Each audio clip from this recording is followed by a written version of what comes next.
Good evening. I'm going to read out some rules for this forum. Candidates will have 2 minutes for opening and closing statements. Each question will be posed to all 4 candidates, who will have 1 minute and 30 seconds to answer. If a candidate invokes another candidate in their answer, that candidate will be given a 30-second rebuttal. Additionally, there will be 2 lightning rounds where candidates will be asked to give short answers, no more than 15 seconds. The last 2 questions in each lightning round will be 30-second answers. Ian Miller and Deli Okafor of Baltimore County Young Democrats will be our timekeepers and will signal candidates when 30 seconds and 10 seconds are left using yellow and red placards. They will also moderate the lightning rounds. Tonight's questions, as you heard already, were gathered from and developed using community input. Candidates have also put away their phones and digital devices and will not have internet access or staff correspondence to ensure organic and authentic answers to questions. We expect our candidates and the audience to be respectful. We ask that the audience limit cheering and applause to opening and closing statements. Let's start. TJ? Yes, sir. And a very good evening to everyone. And we're going to start with our opening statements, and we're going to go left to right. So, Pat Young, you get to go first here. And at the end, when we do closing, we'll go from right to left. So, Julie Jones, you get to go first then. And we will alternate throughout the debate with the questions, as we will alternate as well. So with that being said, opening statements, and again, our timekeepers right here in front of you, Mr. Young.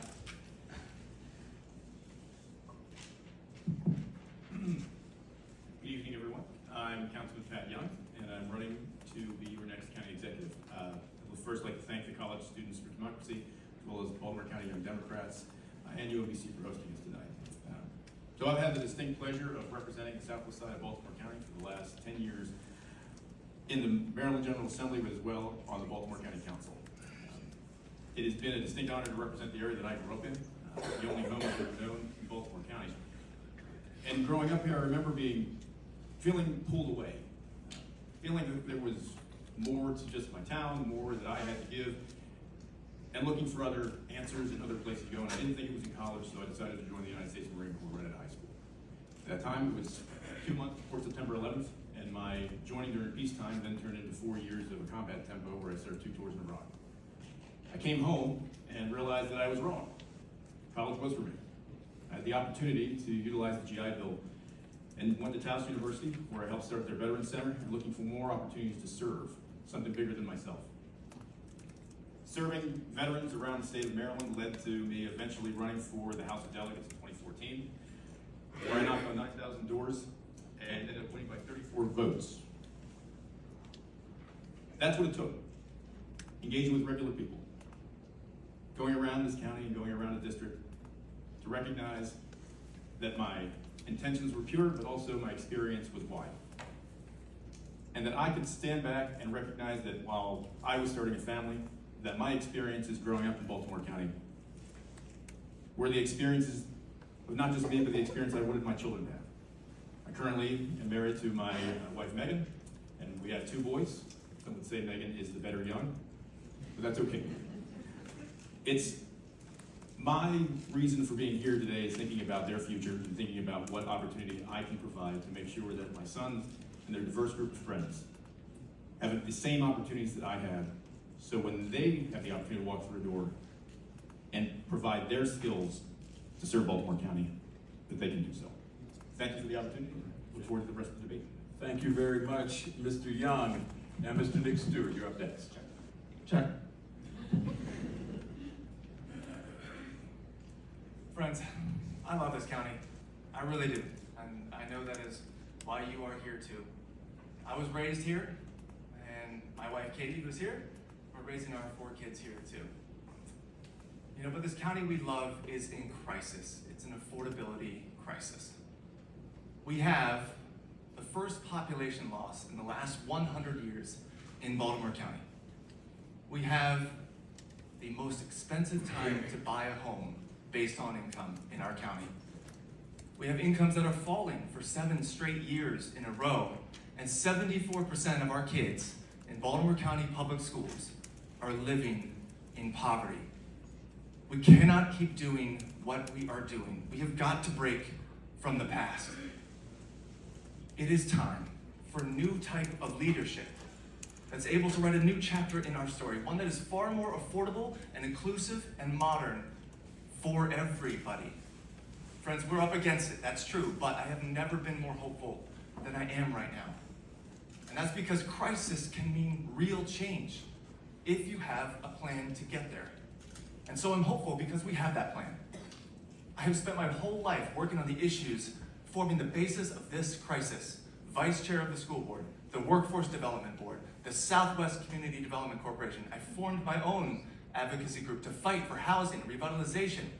Between that and the hundreds of conversations I've had throughout this county, we have built the most comprehensive plan of any candidate in this race. Check us out, compare us. And we're not done yet. We need your ideas too. We're in this together. I am absolutely convinced that this is our moment to turn a moment of crisis into a movement for change together as one county. Thank you. Thank you very much, Mr. Stewart. Councilman Patoka, you're up next. Good evening, everyone. It's great to see so many familiar faces here this evening. Thank you to the Baltimore County Young Democrats, and thank you to the UMBC Students for Democracy for hosting this forum tonight. My name is Izzy Patoka, and I'm running to be your county executive. And the reason I'm running, I think it's long past time that we put communities first and we start to put good government and good public policy as our guiding approach. A little bit about my background. I'm trained as an urban planner, and my first job out of college was working at city planning as an entry-level planner. I worked my way up through the ranks until I became chief of capital budgeting for the city, where I authored and managed a $3 billion budget. I did that also for Baltimore County. Then I took a bit of a political detour back into the city in the mayor's office at a senior level. Then 8 years in the governor's office, again at a senior level. And in 2018, I ran for office. And while I was on the campaign trail for my first county council run, I made promises on the campaign trail. I promised to reduce plastic bag pollution in this county. I promised to reduce school overcrowding. 1 student, 1 seat. Very simple concept. I promised to put the tools in place to create affordable housing, and I created the mixed-use overlay district. I promised to expand the county council so that in 2026, there'd be better opportunity than we've had in the past since 1956 for women and people of color to gain elected office in this county. I promised to make an independent appointment process for the Inspector General. These were all difficult pieces of legislation, but I'm not afraid of a fight, and I don't back down.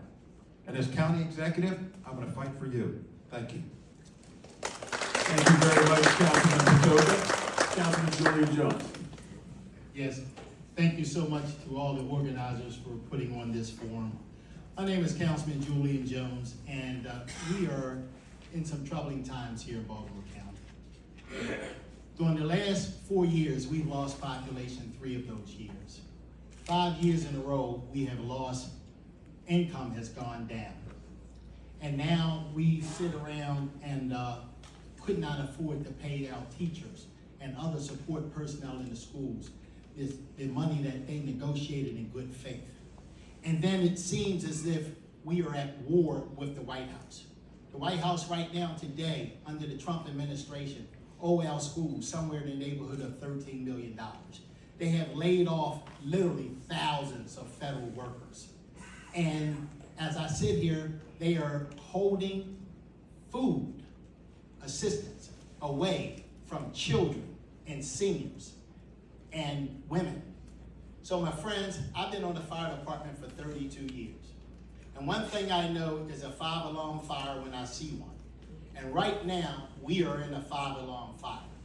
And in order for us to get out of this 5-alarm fire, it's going to take someone with the experience, knowledge, and ability that can move us out of this 5-alarm fire and move us to a state of prosperity. So tonight, you're going to hear an awful lot of talk about people and what they plan to do. So what I want to do is start out talking about what I have done. Number one, I've led Maryland forces on the rescue missions in New Orleans during Katrina. I've led in police reform. I've led to make sure that our children going to school get a free breakfast and a free lunch. I've led to make sure that every kid who graduates a high school in Baltimore County gets an opportunity to go to the community college for free. So as you can see, I have a proven track record of leadership and accomplishments, and I look forward to sharing additional ideas with you tonight on how I'm going to move Baltimore County forward. So thank you so much. All right, thank you very much, candidates, for the introductions and the opening statements, and we'll get started with our questions. In August of this year, and I'm sorry, our first question will go to you, Mr. Patoka, and we'll work our way down. So it'll be Councilman Patoka, Mr. Stewart, Councilman Young, and then Councilman Jones, and we will rotate throughout. So this first question again starts with Councilman Patoka. In August of this year, the Baltimore County Council rejected County Executive Klosmeyer's choice for Inspector General Khadijah Walker in a 5-2 vote, leaving Kelly Madigan to serve as the IG for the remainder of Klosmeyer's term in the interim capacity. This was the first time the council had ever rejected a county executive nomination in recent memory, and a majority of the council had indicated she was getting rejected prior to her nomination here.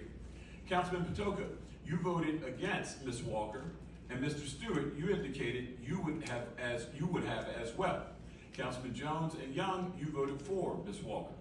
Please explain your positions on this specific nomination, as well as your perspective on the appropriate role and scope of the office of the Inspector General. Mr. Patoka. Thank you, TJ. To me, it's always been about employee retention. If you have a really good employee, you don't ask that employee to reapply for her job. You want that employee to stay with your organization. And so I did not agree with the county executive's approach to ask a very strong employee who has a super track record to reapply for the job. It does not make sense. And so what I did is I introduced legislation to create an independent appointment board for the appointment and reappointment of an inspector general. It'll be before the voters in November of 2026. I think that's the way to do it. And I think that it was not a vote against Ms. Walker. It was related to the process and not keeping, any organization, like I said in the beginning, should keep good employees on board. In fact, they should incentivize good employees to stay on with them, as the private sector does. Thank you, TJ.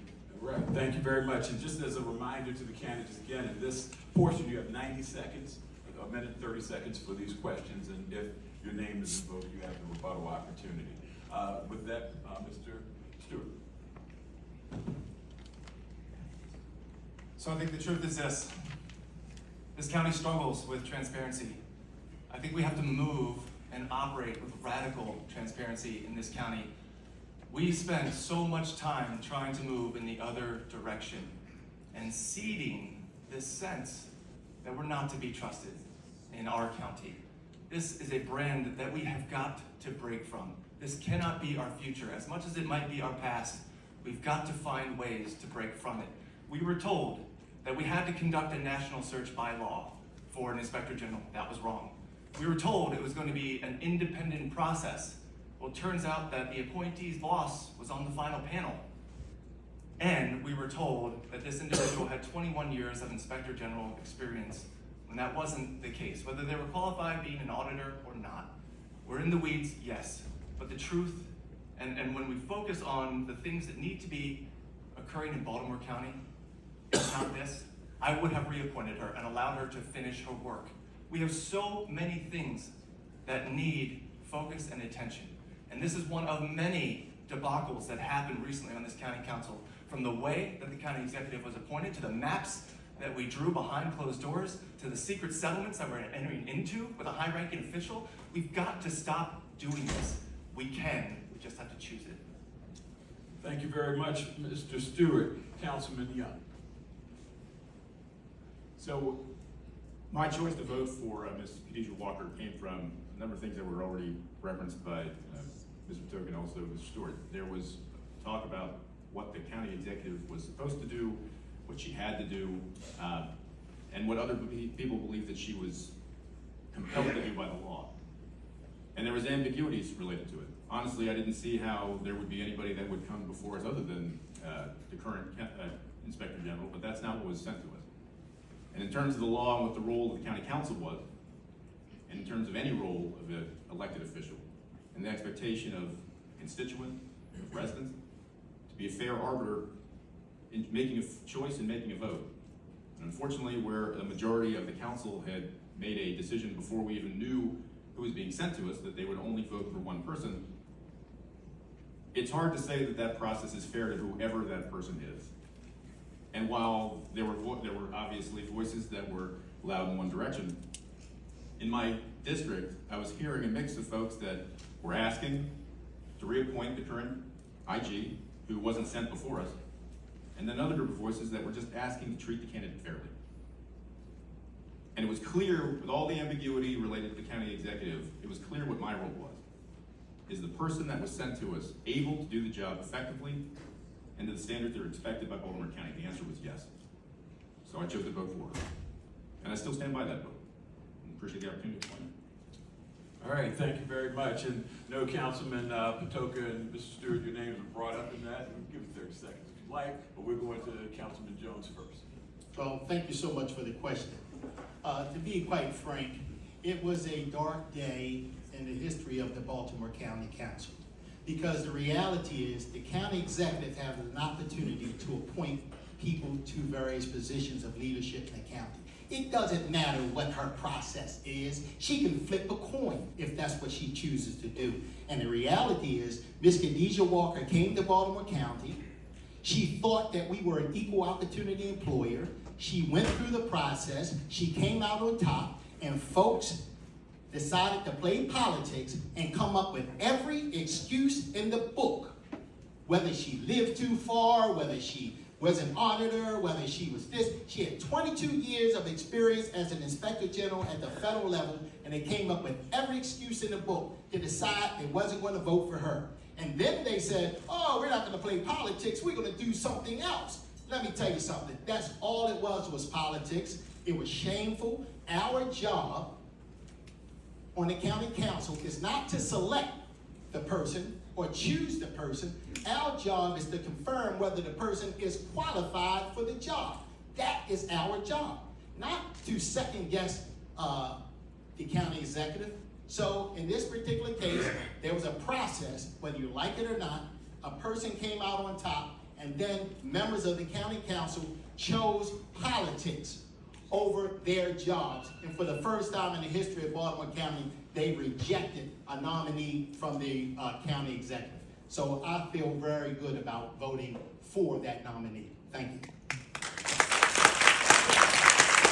All right, Councilman, Councilman Patoka and Mr. Stewart, you both have 30 seconds to rebut. Thank you to everyone on the panel for their comments. Councilman Jones, I disagree with you. I think that our job is not simply as council members to decide whether someone is qualified or not qualified. An HR department can do that. In fact, an HR department, our HR department does that in the first vetting process of applications that come in. It is our job to be bold. It is our job to look at other perspectives and how there's a fit based on the qualification, based on the commute. Yes, a 3-hour commute for any employee. I have some employees up here. If they had to commute 3 hours to the job, they probably would be employed somewhere else. So I think the council's responsibility is not merely to be a secondary HR department, but to also look at it from a more comprehensive perspective. Thank you. Mr. Stewart, 30 seconds. I'll say it again, we are fighting for the very soul of this county. The idea that we are playing politics with this issue is a remarkable one to be shared by Councilman Jones. When the person he is seeking to ouster recently issued 2 reports about his misconduct in office. That is a problem. So the optics here matter, and certainly so does the process and the outcome. We have got to move past this. And Mr. Jones, you get 30 seconds to rebut as well. Thank you so much. So to be absolutely clear, Mr. Stewart, what you're talking about are things that amount to nothing more than a parking ticket. They were not a big deal to me. Secondly, we had a job to do. We did not do our job. Every excuse in the book was used to decide that this woman was not qualified to do the job. First, she lived too far. Then she didn't have local experience. Then people made up their minds before this woman ever came around, and people said, I'm only voting for this person. That is not the process. That is not the rules, yet that's what they did. Thank you very much. So this question takes it broader and asks what you would do. Dating back to Spiro Agnew, Baltimore County has had a storied reputation of backroom dealings and pay-to-play politics, leaving many residents feeling distrustful and frustrated with their local government.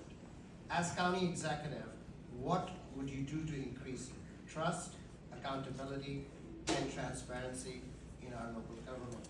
We'll start with Nick Stewart first, and then go down the line. Well, we're right on topic. So look, we just announced today that we will issue or introduce the Radical Bill, which is a bill that's intended to move us closer to radical transparency as a county. But it starts with not allowing for this county to enter into settlement agreements, which we have recently done with high-ranking officials or anybody pursuant to a non-disclosure agreement, where we have to keep everything quiet and everything wrapped up. And so that it starts there, but it certainly continues. In our county, we have a police accountability board that doesn't have an ability to investigate, doesn't have its own independent counsel. These tools and instruments that we set up need to have support. They cannot just be for show. Many of them are for show right now. So this is about earnest integrity and accountability. But we're also going to install a performance-based management system, statting across government and all of its silos, so that the data can be shared broadly and widely with our public, and using AI to provide the interpretation necessary so we can engage our people on a real-time basis. Think about how this would have played out if our teachers, during that second year when the contract was being cut, had an opportunity to have disaggregated data and to weigh in. This makes this county better. Thank you.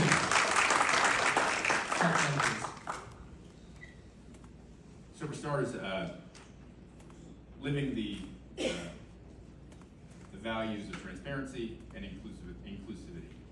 And it starts with my campaign being the only campaign for county executive that's taking public financing. I'm beholden to no one but regular people.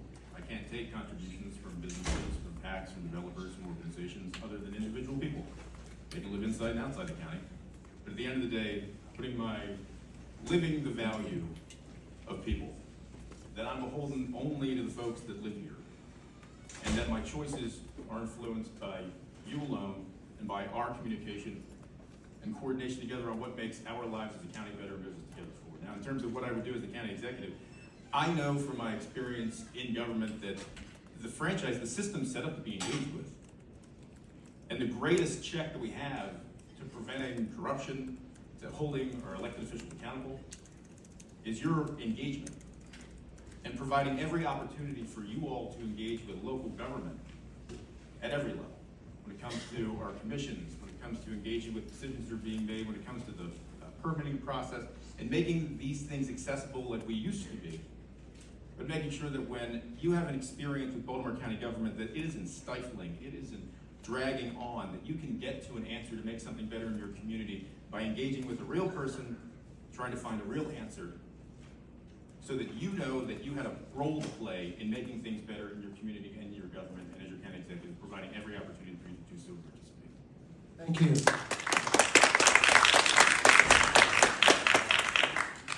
Okay, folks, reminder, just hold the applause for the end. Julian Jones, please. Thank you. Well, first of all, I believe openness and transparency are extremely important, just as I believe accountability is important. So during the police reform and right after the police reform issues where I helped spearhead some police reforms in Baltimore County, I introduced a bill and had it passed where we, every year, we publicize all of our lawsuits, why we paid them, and how much they were. That's transparency. And I believe we can do even more. But what's most important about me is I am an honest, straightforward person. I know what leadership is, and leadership sometimes is not following the crowd. Leadership is having a true north and always doing the right thing, even though sometimes it may appear to be unpopular. I believe that's the type of leadership that's necessary to move Baltimore County forward, not the type of leadership that blows with the wind. One day you're for it, the next day you're against it, then the next day you're for it again. So that's what I will bring, more transparency and leadership, just as I have done over the last 12 years as a council. Thank you very much. Thank you. Thank you. Is he talking, please? Okay, thank you. So Baltimore County has had an interesting history indeed. So throughout our history, there typically is a handful of law firms, a handful of developers, and they really have controlled our decision-making in Towson. I call it the Towson Club because they never leave Towson. They are working with each other. And so what the Patoka administration will do, we're going to decentralize county government. We're going to take it out to the communities. Decisions are going to be made in church basements, in halls, where communities meet, in schools. And I'm going to do that through a brand new office called the Office of Community Conservation. And also I'm going to empower the Community Engagement Office, where they're not simply messengers, they're making decisions. So the communities are making decisions, not the few law firms in Towson that have so much influence over all of our lives. We need to make those that influence come from community, not from law firms in Towson. Thank you. All right, and now we're going to move on to the next question. Baltimore County is facing a critical teacher shortage with growing concerns about pay, workload, and available resources and support. As county executives, as the county executive, you propose the school system's budget. What is your specific financial plan to make teacher compensation and job culture competitive and enough to attract new educators and, just as importantly, retain the experienced teachers we are losing? We'll begin with Councilman Young. Thank you. And one piece was left out was also proximity to being able to live nearby the school that you teach at. And I bring it up to say that talking to teachers that love the school that they're working at, but living on the other side of the county, are constantly looking for affordable options nearby their school, whether it's K-12, any position. I'd say that what we experienced during the last budget cycle, where we had an economic downturn and there was attention brought to the fact that we couldn't keep to the BCPS couldn't keep to the contract that was negotiated between teachers and BCPS and the school board. I brought this up before, and I'll say it again, that the county executive had not been engaged with, whether through choice or whether just through their own process, or the budget office related to what that plan was, what would happen in a downturn. They weren't part of the conversation that led to an agreement that then ultimately couldn't be funded. My administration, using relationships as well as my time engaging with the school board now, including my time working with teachers, being part of that conversation, seeking out that part of the conversation so that we don't go into negotiations, we don't come to final agreements without including Baltimore County Budget Office and the county executive. When half of our budget goes to BCPS, we need to be part of that conversation about where our funding goes. And we need to make sure that if we're not being included organically, we need to make sure that we're fighting for a place at the table to engage in that conversation so we don't misstep or not meet that expectation when it's been made between other parties. Thank you. Thank you, Councilman Young. Councilman Jones. Yes, thank you. The reality is this. we give somewhere around 52 cents on every tax dollars to our schools. We fund the schools, we don't run the schools. That's the first thing. Second thing, where that money comes from, that money comes from revenue we collect from taxes, as well as from the federal and the state. Right now, at a time where the Trump administration has decided to withhold somewhere around $13 million from our schools. At a time when the Trump administration is threatening to, when we were on the sanctuary city list, they were threatening to pull back somewhere in the neighborhood of $300 million from our county. So the answer, as it relates to being able to afford the very best teachers possible, because I was a PTA president for all my daughter's elementary school, so I had an opportunity to be in the schools just about every day. My wife was a PTA president during all of her middle school years. So we spent an awful lot of time in the school working with teachers, finding out what the needs are. But as a county executive, my job is to make sure they have the tools and resources they need. And the way we do that is growing our economy, being able to Trump-proof our county as best we can by bringing in more people so that we can have more revenue, so that we can have more money to pay for the teachers and give them the money they deserve. Not just the teachers, but everybody else in the school, education support personnel, as well as the ASME union. Thank you. Thank you very much, Councilman Patoka. Thank you for that question, TJ. So one of the things that we need to cope with in Baltimore County is whether teachers want to teach here. So do they want to teach in overcrowded classrooms when it's impossible to teach? And so I introduced an adequate public facilities ordinance. Very simple concept, one student, one seat. It was supported by the teachers union. It was oddly not supported by the school board. It was also not supported by Councilman Jones or Councilman Young. A simple bill, one student, one seat, not complicated. I didn't expect any pushback. I thought it would be the easiest bill I ever introduced. It was not. It was very, very difficult. Secondarily, the council, we need to take action. We can't just sit by and let things happen to us. And if that's what you expect as executive, I don't think that's a good course of action either. And what do I mean by that? When we were dealing with teacher compensation, I tried to fence off $15 million in the county's allocation to the school system until we could coordinate target that, to educators. Councilman Jones, Councilman Young did not support me in fencing off that $15 million. So unless we're working together and working for teachers, working for our schools, we're not going to make progress. Thank you. All right, Councilman Jones and Councilman Young, you both will have 30 seconds in just a moment, but Mr. Nick Stewart, you're up.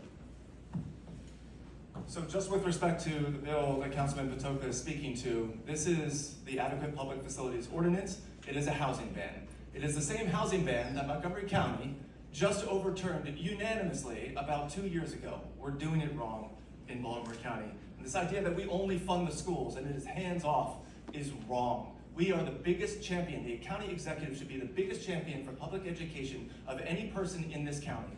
I was vice chair of our school board, where most of the money in this county goes. I had the honor of writing an op-ed with former TAPCO president Abby Baden, who's here tonight, and we have the most significant and detailed plan for housing. Check this out and compare. Because the truth is this, we need it now. We need action right now. As an attorney, I am someone who's going to honor contracts that we make. The brand, the expectation is very important, but even more importantly, we are losing population in this county. We are losing our tax base. We are growing at 0.6%. We have got to grow economically. We've got to get serious. As the only person who has ever worked in the private sector to create jobs, this is what my passion in part is connecting these dots to make sure that we can be as competitive as possible, because not every government dollar is a dollar invested.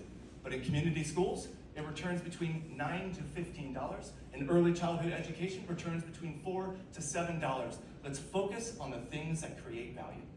All right, Councilman Young, if you want, you have 30 seconds to rebut after Councilman Patoka invoked your name. Right, so the APFO bill was a bad bill, and it was known as a bad bill because the county executive then vetoed it. And then the council then overrode the veto, and then we fixed the bill, which I then ended up voting for it after we had fixed it, but during the deliberation on how to, one, create legislation and engage with folks about it, it didn't fix the need, it didn't solve the problem, it created an extra bureaucracy associated with how we would then approve projects in the future. I'll also say this, we didn't support Councilman Patoka in his attempts to fence off funds because the council can't fence off funds. That is a function of the state and the state budgeting process, not local government budgeting processes. We tried to tell him that, he didn't listen, and he still tried to do it. All right. Councilman Jones, you have 30 seconds to rebut.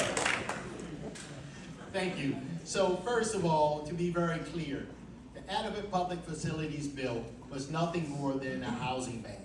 That's all it did. We don't control the schools. The schools did not feel, or do not feel, that they were overcrowded. So the only thing that bill would do was stop people from building homes in Baltimore County, which hurts our economy, which leads to us not being able to give the teachers the money they want.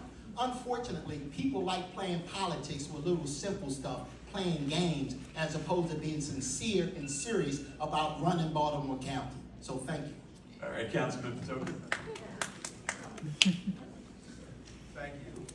Thank you. And playing politics is right. Councilman Young, there are budgeting techniques that you are not familiar with. I'm not sure where you learned budgeting, but not from 17 years of what I did in capital budgeting and operating budgeting. And look, folks, it's really simple choice here. The only candidate here that supported one student, one seat is standing up. Councilman Young supported one student, 0.85 seats. Nick Stewart, one student, 0.85 seats. Councilman Jones, one student, 0.85 seats. That's just not right. It's not fair to the children in this audience. It's not fair to any family in Baltimore County. All right, Mr. Stewart, if you want a chance, you got it. So look, the Urban Institute has done the study, and it has proven out that this type of policy is discriminatory. It prevents children of color, black and brown, from moving to high-performing school districts because it affects the housing ban. So yes, we get to protect those who are well off and are doing fine and have high-performing schools. That is not the objective of this county. You've got to make it more inclusive and giving kids of all backgrounds and all colors the shot to succeed. All right, and this is an important question, as we know, and out of the spirit of fairness, I know the fingers were pointed, so Councilman Young, if you want to, you can rebut. If you don't, that's fine as well. Up to you. I support any attempt to solve overcrowding, that we can get the members of the current council and also members of the public to support, and also make sure that we create a product that the county executive won't veto and then have to come back and fix it and then pass another bill. So not against trying to solve overcrowding, but when a bill's bad, it's bad. And I'm not going to support bad legislation when it hasn't included everyone in the conversation about how we can solve the problem. If it doesn't solve the problem, we shouldn't pass it. And yes, sir, Mr. Jones. I'll be brief. The reality is the county executive vetoed the bill. Standing beside the county executive was myself, along with the superintendent of schools, along with the president of the school board, along with Nick Stewart. The reality is we know what it takes to get the revenue to run our schools. It is disingenuous to say one student, one seat, when in reality, Baltimore County does not consider their schools overcrowded. They are above 115% state rated capacity. There is no kids in Baltimore County sitting on the floor because they don't have a seat to sit in. All right, thank you, candidates.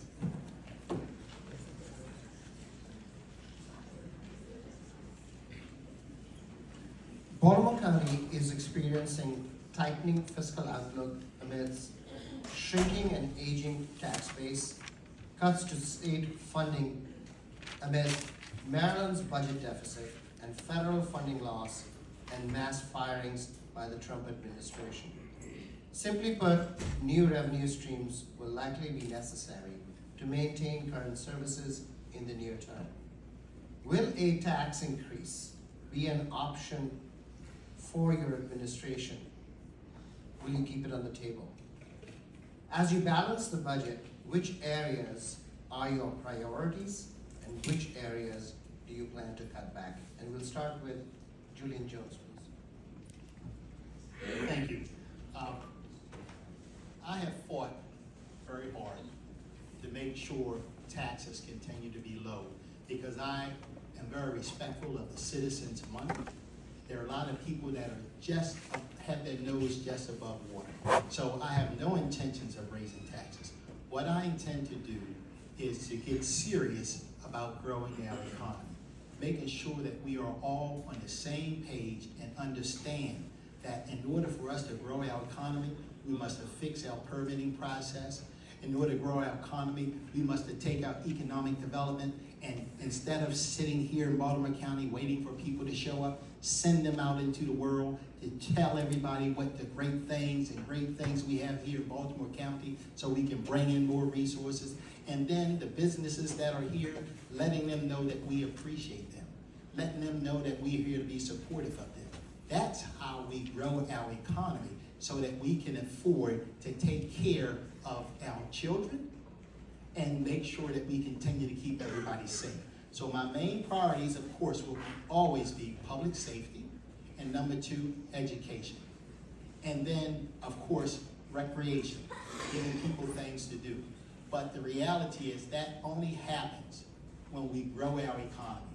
Cutting funds from schools and other places or raising taxes is not the answer. The answer is to grow our way out of it. Thank you. Thank you. Izzy Paterka, please. Thank you. First, let me say we're not going to raise taxes in the Paterka administration. And let's talk about why people choose Baltimore County. It's because we have this beautiful urban, suburban, rural character. And people choose it because of that beauty, because it has diversity. And so for me, there needs to be opportunity with the diversity of our neighborhood character. And one area that we've left behind is our inner Beltway neighborhood.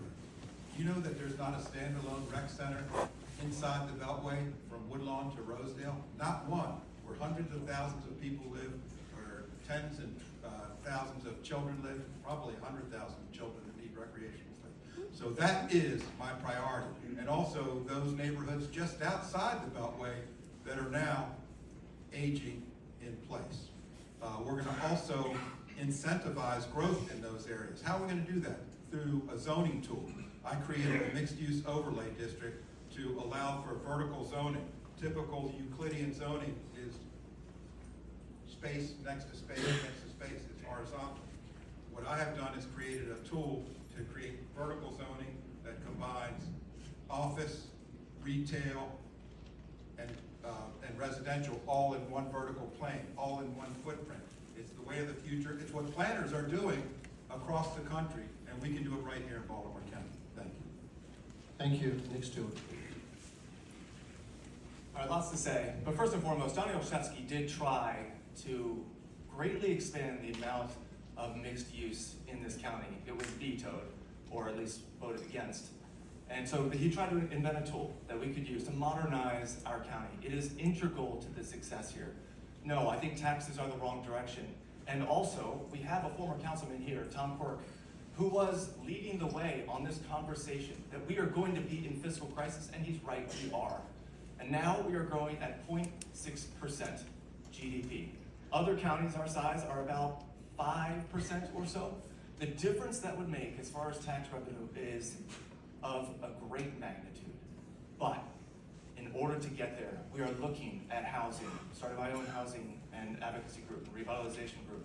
We're looking at schools. We're looking at transportation, the connectivity that's necessary in order to grow. But we're also talking about doing the simple things right. In our county, we have economic development and workforce development all together in one department, together with tourism. Nobody else in Central Maryland does this. We ought to break them apart and allow them to be 501c3s as they do. We have about 3 or 4 people who do full-time economic development. Montgomery County has nearly 20 who are doing this. We can step up and modernize the way we serve our small businesses. And that is what I do in this county. Thank you, Patrick. So First of all, there's no intention to raise taxes, and I'll say this as serving as the chair of the Spending Affordability Committee for the last 2 years, and tracking revenues on what we have coming in, but also what we responsibly and legally can't overspend. We have been taking measures to make sure that we are staying within our fiscal bounds, but also keeping the expectation of services that Baltimore County residents, one, pay their tax and expect to receive, but also what we can respect and provide as a county. What I'll say about this is that in order to raise revenues, we need to provide more opportunity for folks to move and live here. And I'll say this, that while the growth is down, it's not because people don't want to live here. Every time a house goes up for sale, I know in my neighborhood, it gets sold right away. People want to live in Baltimore County. They can't find affordable options. They can't find opportunities to live where they want to live within Baltimore County, the Baltimore County region. I'd like to think that during the next census, that won't happen during a COVID year, and based on what I've seen organically around Baltimore County, that our population will go up. Utilizing the mixed-use overlay, which I think I was one of the only council folks during the CCNP process to utilize the overlay along the Security Boulevard corridor, that will then tie into the work that's being done in Security Square Mall in its revitalization project. I also want to point out that in terms of attracting folks and providing more opportunities to live in Baltimore County, which will raise our revenue, the first bill that I passed as a council person was the West Side Redevelopment Authority that I will say had the unique opportunity to help Senator Sidnor that introduced it at the state level. And as the chair of the Baltimore County delegation, helped usher it through the House, and then as a council person, was able to pass it on the council level that has now been doing its work to help revitalize the west side of Baltimore County. All right, thank you again, candidates. Now, you all have actually brought this topic up a few times already. It came up in this last portion here. So we're going to start with you, Councilman Young, on this question. And in preparation for this debate, form was sent out to allow individuals to submit questions to be considered for inclusion in the debate. A topic that came up more than others was the issue of affordable housing, especially among college students. Baltimore County's population growth is stalled, particularly among young families and working age adults who are leaving for more affordable regions. As county executive, what is your plan to lower housing costs for renters and first-time homebuyers? So in the end of the last question was talking about the mixed use overlay. Right? Go ahead. It's fine, no worries. You got my time, kids, sorry. So we referenced the mixed use overlay, and I bring that up to say that Mr. Stewart also referenced that Johnny Olszewski had attempted to alleviate this in legislation when it came to, one, we don't have an opportunity to provide or build mixed use housing across the entire county because, like you see in other jurisdictions, because we didn't have a zone that allowed for it unless it was the highest zone property in Baltimore County. You have mall properties that were the highest zoning possible, so you could potentially build mixed-use housing. But the mixed-use overlay applies and provides an opportunity to lay that along our economic corridors. Our traditional and historic economic centers in each region around Baltimore County. You have Pulaski Highway, you have Route 40 on our side, you have Liberty Road, Security Boulevard, York Road. These areas that are already providing economic opportunity but haven't been allowed to or haven't been zoned appropriately to even think outside the box, where we had in the 1970s and 80s large swaths of parking that is almost never used. But now with this mixed-use overlay, we have an opportunity to provide mixed-use housing where we can build up, provide more housing stock to bring costs down, and also keep the economic integrity of a particular corridor that has traditionally been an economic driver for regions around all of Baltimore County. I'll say this last piece, that if we want to keep a commitment to services and to folks that we are trying to attract to live here, we need to make sure that we're making it a priority to do everything that we can to make housing affordable.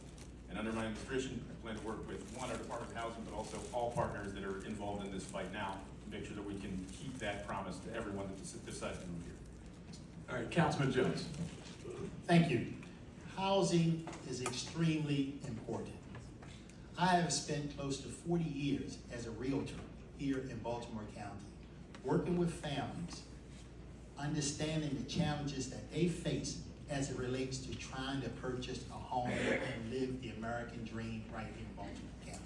So I know the programs that work, and I know the programs we need to put in place to help them even further. Secondly, as a councilman, during the last 12 years, I've literally helped produce thousands of home units right here in Baltimore County.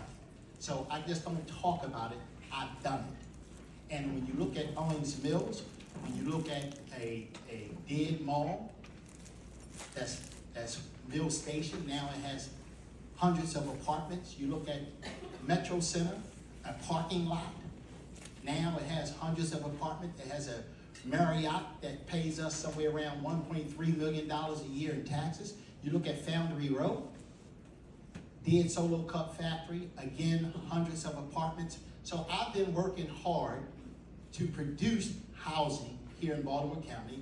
And as your next county executive, I'm going to continue to dive deep to make sure we continue with the housing so we can grow our economy and make sure people have an opportunity to live the American dream right here in Baltimore County by increasing affordable home ownership. Thank you. All right, Councilman Patoka. Thank you. So many of you know that I'm an urban planner. I'm nationally certified by the American Institute of Certified Planners. In order to keep my credentials up, I need to attend continuing education, and I do keep my credentials up.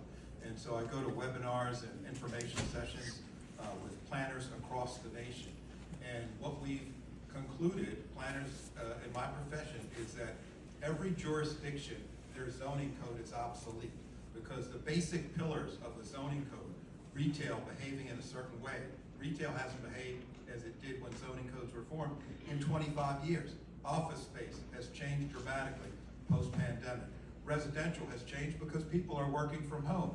And so we have to take a heavy lift, and I'm not afraid of a heavy lift, to overhaul Baltimore County's zoning code. And again, I mentioned earlier, and thank you, Councilman Young, for using the mixed overlay district. That's a zoning tool to expand affordable housing in this county. So it's not just talk that I think this is a good idea or that's a good idea. It's an action. It's one, coming up with the idea, and then two, working to get 4 votes to implement that idea. Because in the legislative world, anybody can have a good idea, but then you've got to whip the votes. And that's what I've tried to do and what I've done successfully. Thank you. All right, Mr. Stewart. Friends, we are in crisis, and it's been coming for a while. It is why I started my advocacy group 4.5 years ago to focus on this issue. We saw it coming. Where was the plan? We've heard about such great experience. Where was the initiative to be in front of this so that we are not this far behind? Nobody in the state of Maryland does land use and development like we do it. We do it backwards. It is about who you know far greater than it is about the merit of your idea. And that is attributable to something called councilman courtesy, which we have to get rid of. We have got to break from the past. I am proud to be the only candidate who has issued a complete and comprehensive vision for housing and revitalization in this county. I am proud that our former county executive, Jim Smith, decided to support that vision. It's a Renaissance 2.0. We call it our One County Vision. It is 5,000 words. It is way too long, I get it, but look at it. Understand that there's so much work to be done, because the truth is this: if we work together, we can get rid of councilman courtesy. We can overturn a housing ban. We can use our community development corporations in a strategic way. We can have a mixed-use zoning code instead of an overlay. All of these things matter in order to unlock the promise of legalizing the kinds of homes that we need. And that means legalizing starter homes and selling them for $200,000 for first-time buyers. We can do it. Thank you, Councilman. And thank you, candidates.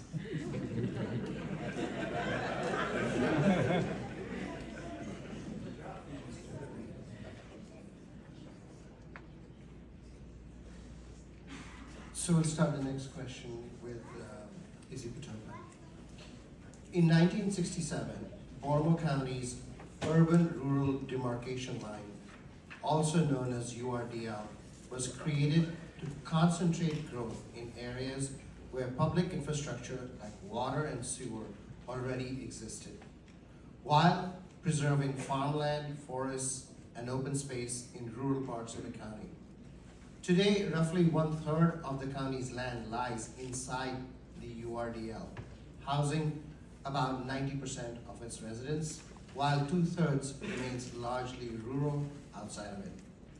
Over the decades, the URDL has been credited with preventing suburban sprawl and protecting critical natural resources and safeguarding water and air quality. But it has also faced criticism for its historical impact of institutionalizing a major barrier to racial and economic integration and contributing to rising housing costs and limiting space for new development. Do you believe the URDL boundary should be strengthened, adjusted, or remain the same? And as county executive, how would you strike a balance between accounting for aging infrastructure and protecting the environment, while also adapting to today's housing and affordability challenges? Thank you. Well, there's two things I will say. One is, as an urban planner and someone who's done this for much of my life, I believe that we should hold the URDL right where it is, the URDL line. Yeah, that's some slow slide. And for a couple of reasons. One is, as I said earlier, we have our urban, suburban, and rural character. That's the beauty of this county. And the other thing, we have not invested enough in our inner beltway neighborhoods. So if we start to build communities outside of the urban-rural demarcation line, we begin competing with ourselves.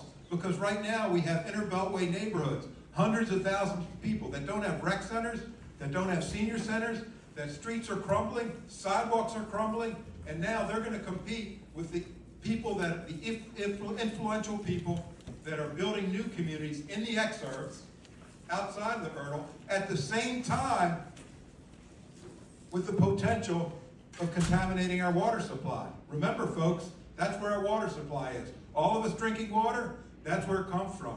When you contaminate that water supply, there's no going back.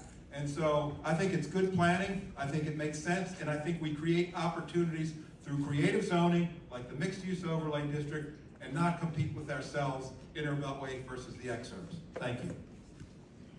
Thank you, Ms. Stewart. So no to moving the URDL, but the reason why rising costs are such really a significant issue is because we don't plan in this county. We do a 10-year master plan once every 10 years. It takes us years to prepare this document.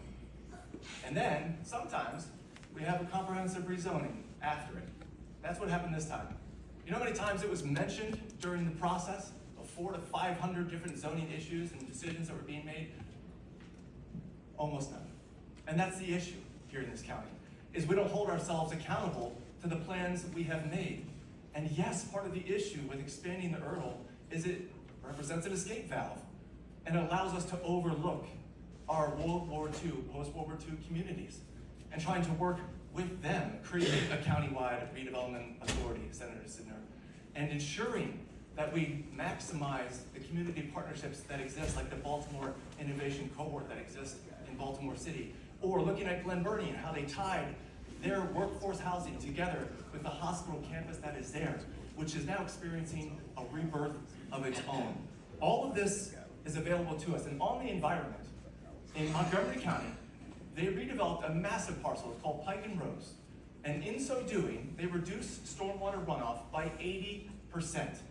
This is the way we balance the interests to grow more affordable, inclusive, and modern. Thank you. Thank you, Pat Young, please. So you'll notice on the ballot, there's a referendum that's going to be going to voters. It's related to the process to move the URDL, and the referendum that you're going to be voting on is going to be determined by whether you agree that the council should take a vote on a final move that's determined. I'm not going to go into the weeds about how the URDL moves, but I will say during that entire debate, it was very clear and also educational to me about what the URDL was, what it was intended to do, and what it's become. Because we talk about the URDL and not moving it as if it's like a balloon, that you blow it in and all of a sudden the URDL gets bigger, or it captures more land, and that's not the case.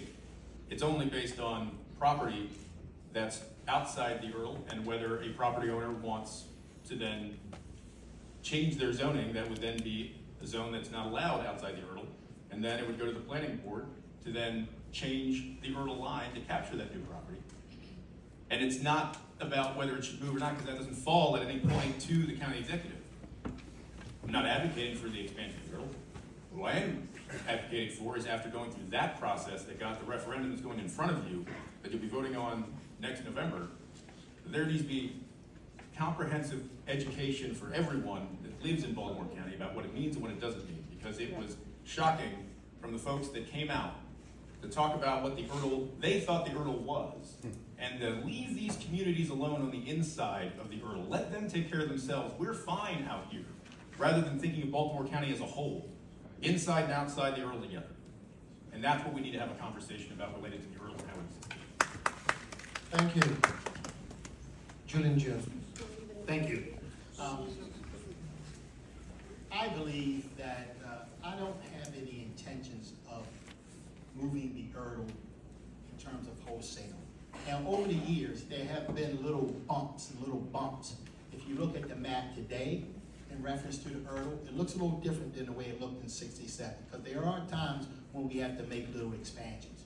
But what I do believe, even though I stand here and say I don't believe in moving the URL right now, I do believe that we need a comprehensive study and get away from the rhetoric to determine whether or not the URL have in fact been serving us well here in Baltimore County.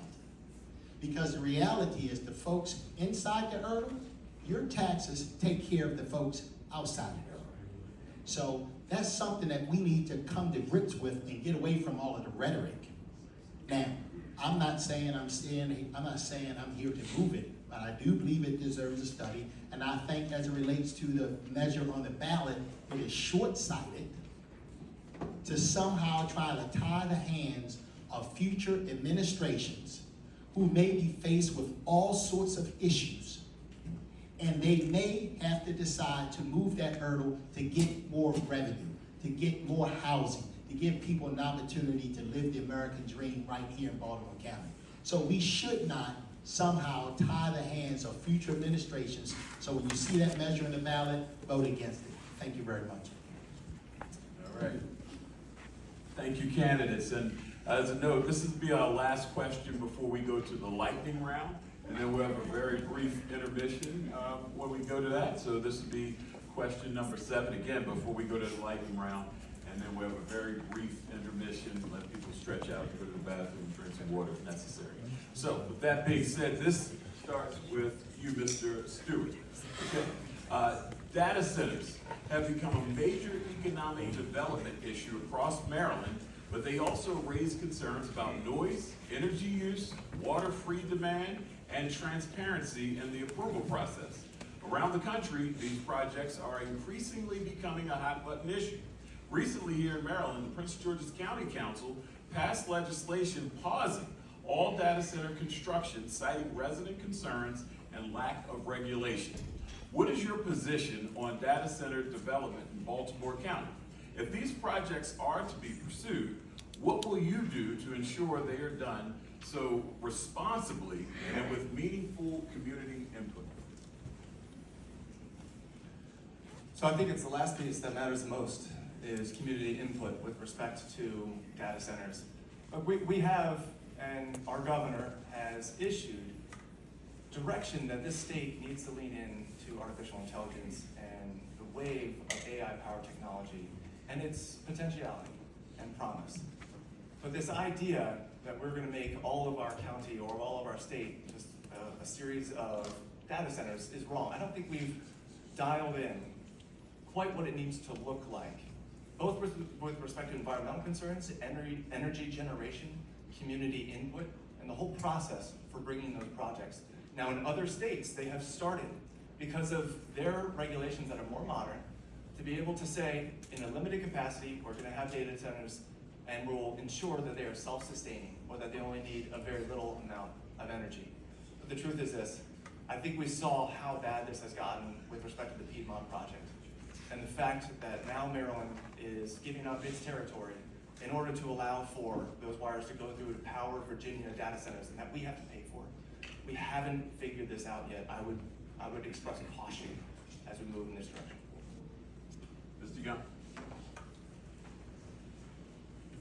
So we've had an opportunity to engage with public, with BGE, with folks that are trying to then bring data centers into Baltimore County, whether it's inside the Beltway or it's in some of our urban areas. What has been left out of the conversation has been glanced over, I'd say, is the impact on neighborhoods when it comes, not when it was referenced before, when it comes to noise, when it comes to pollution, but also the suck on water, the suck on power. We just heard from BGE the other day when they were testifying in favor of something about the looming crisis associated with energy and why they were saying why the Piedmont project was necessary and trying to ask for our help in moving their projects forward. But they never referenced what their conversations with, what their plan is as an organization or as a business to alleviate the cost of power for regular Marylanders, regular folks who live in Baltimore County. Because that's not their focus. And unfortunately, that's not the focus from what I've seen from folks that are trying to build data centers around Baltimore County. It needs to be part of our process, recognizing that it shouldn't just be by right. We should absolutely have the ability for the public to weigh in when a data center is being built somewhere within a proximity of a neighborhood. And at this moment, I think that there needs to be something specific related to legislation that addresses the unique challenges that data centers provide, not just because of what they are, but because of the looming power crisis that we're being told left and right that we need to agree to these projects. We need to be helpful to these projects, because if not, we're going to see roving blackouts. And I don't believe that that's possible if we work together to address the needs that are already drawing on power and resources that BG provides and the other organizations that provide power for Maryland. Councilman Jones? Yes. Wow. Data centers. They're on the way. We can't, everybody is falling in love with AI. The need for computation is becoming greater and greater and greater. And I think it's very important that we study the data centers, because I've read some things about a low-level hum that comes out of them that may be causing some issues. All of that said, we must embrace the future and do it responsibly. Right now, we talked about the Piedmont Reliability Project. That's where they're going to take power lines from Pennsylvania, run them across Maryland to Virginia.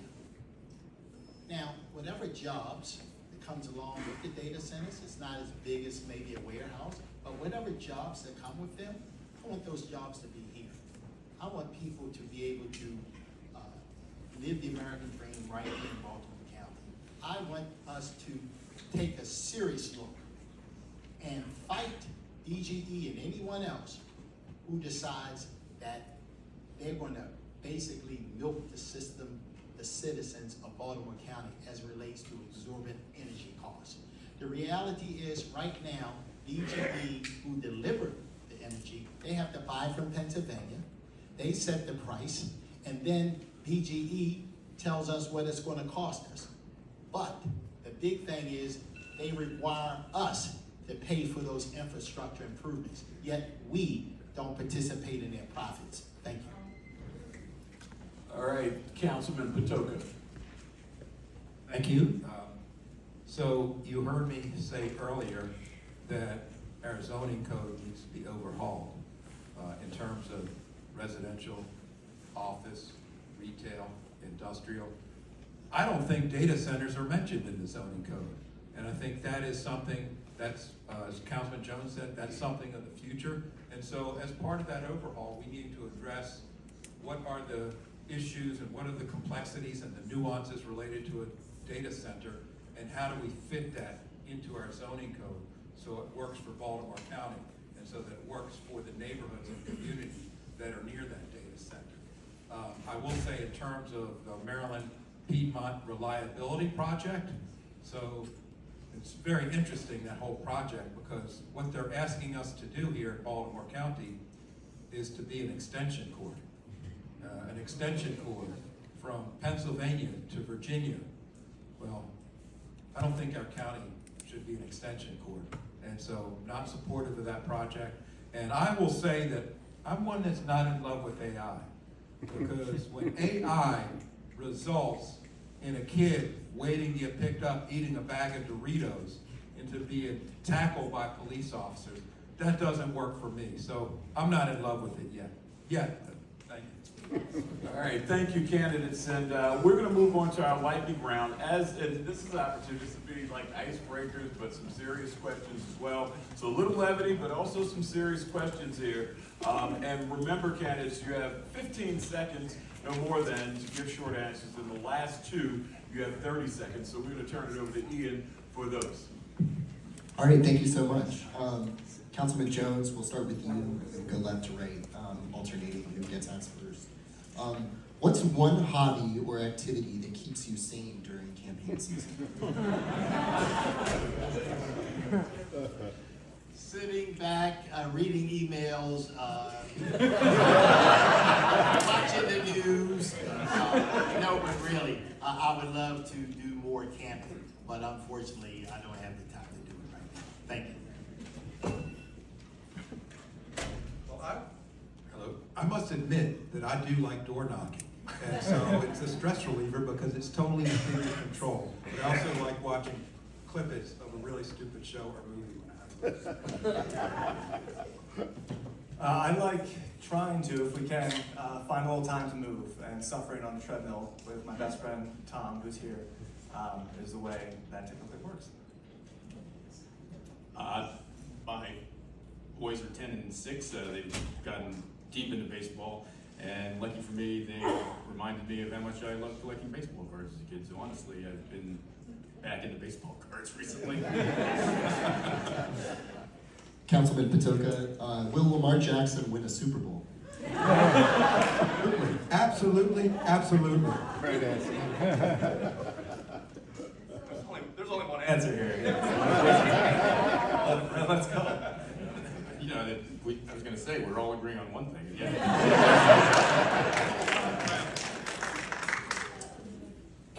Councilman Jones? Gee, I didn't think about that for a minute. Yes, absolutely. All right. Nick, name 2 leaders you would be excited to support for president in 2028. 2 leaders? Yes. So I personally like our current governor and happen to support what he was trying to do by moving with urgency, rapidity, transparency, and I do like Gavin Newsom as well. I would say I supported Pete Buttigieg last time around, so I mentioned it would be exciting to see Pete Buttigieg and Gavin Newsom. Wes Ford and Gavin Newsom. There you go. Okay, I'll say Wes Moore and Gavin Newsom because I was reading about SB 805. Look that up on Google, SB 805, and also maybe Gretchen Whitmer. All right, Councilman Young. If Baltimore County had ranked choice voting for county executive, who on this debate stage would you rank second on your ballot?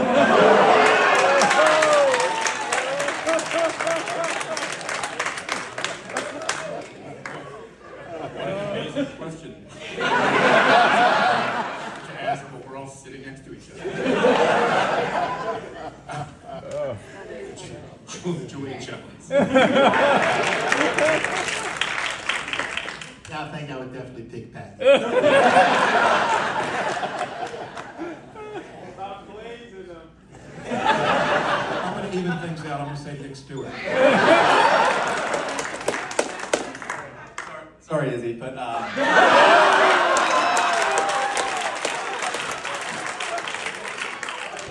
guess we know who's going to finish first. Pat and I go back. I really like Pat Young, and I appreciate his family too. Now I feel like a jerk.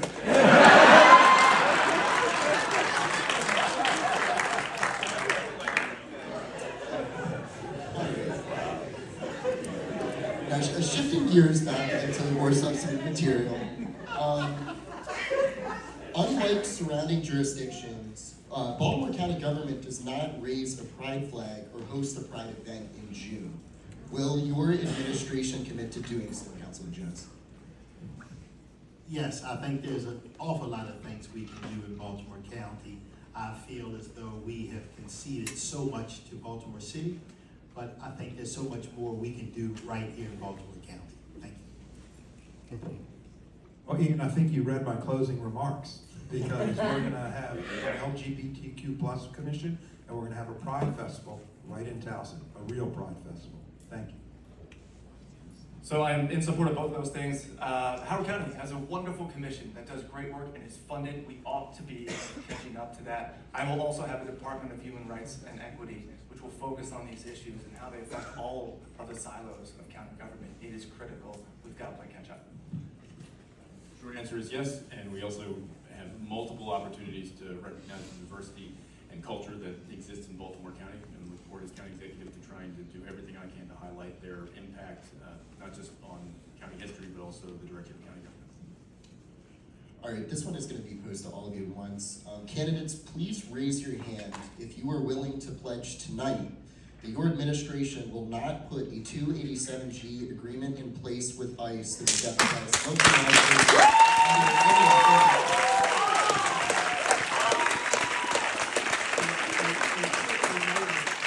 It should be noted that I fought very hard to make sure we did not have 287G here in Baltimore County. When it was proposed by the Republicans,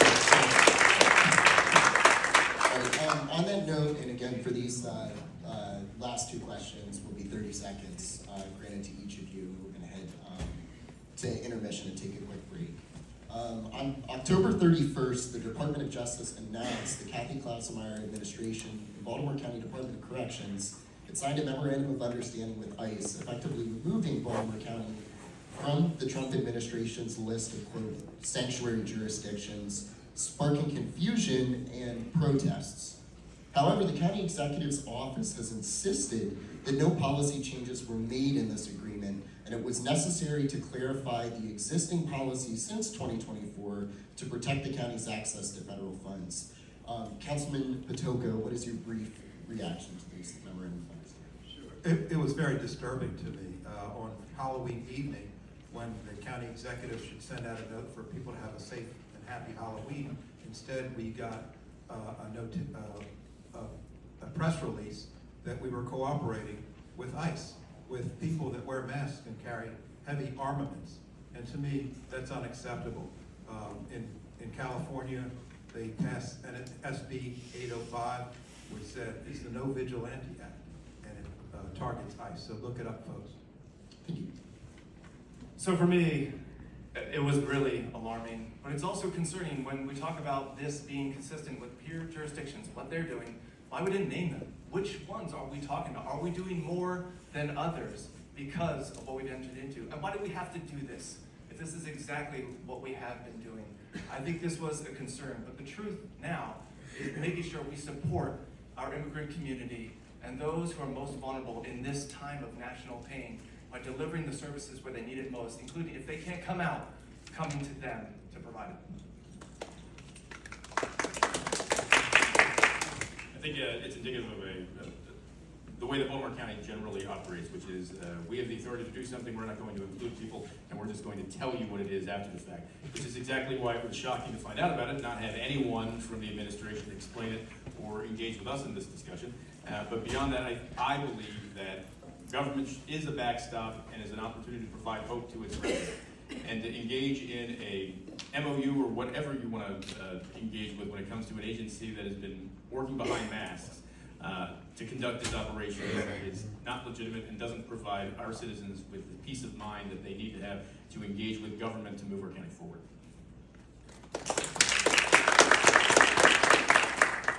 first of all, to be absolutely clear, I deplore the overly aggressive tactics that ICE has been using to wreak havoc and spread fear throughout our community. Second of all, I support our immigrant community. I support people who come here and have been here for 20, 30 years only to make a better living for themselves and not break any laws. As it relates to the MOU, in my opinion, is a clarification and not a sign of cooperation.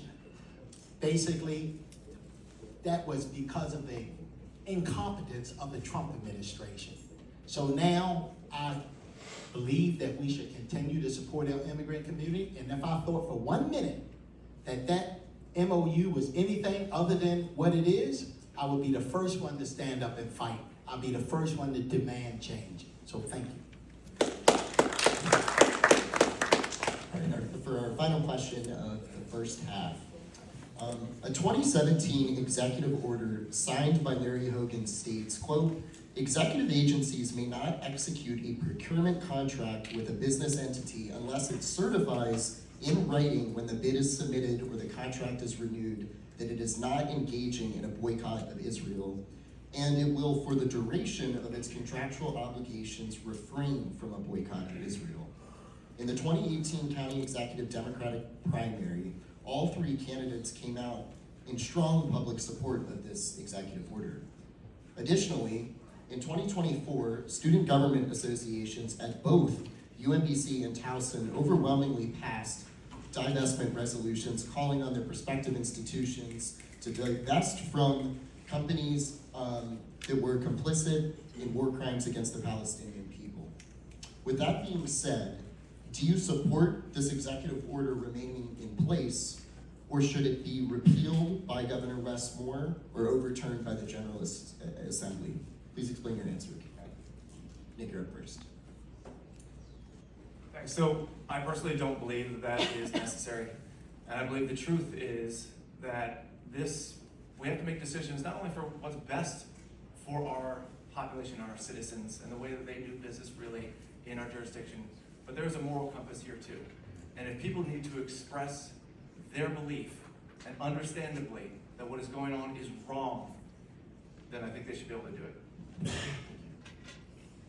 I don't believe that we should be limiting the ability of any organization that does business with the state to engage with any organization that will, one, provide them the opportunity to provide a service at a low cost, and to the public of Maryland in general. I don't think it's, one, I agree, I don't agree it's necessary, and I don't believe it sends the right message that we have a diverse population that live in Baltimore County and Maryland. And I think we need to recognize that there's different opinions that folks, one, don't want to be limited by their government in terms of what they can and can't do and who they can engage in business with. Councilman Jones. Yes, I do not support the divestiture only because, number one, Israel is a strong ally of the United States. And my heart goes out to the Palestinian people. And I really want a resolution. But I don't know enough to stand here and say that we should divest from Israel. I believe that it's a very, very serious issue. I believe we should continue to do everything in our power to stop the suffering of the Palestinian people. So thank you. Thank you, Ian. So it's tragic what's going on in that part of the world, and I think we have common ground here. I would agree that I don't think divestiture is necessary. I think that people should continue to advocate for what they believe is right, but I don't think that it would go as far as divestiture.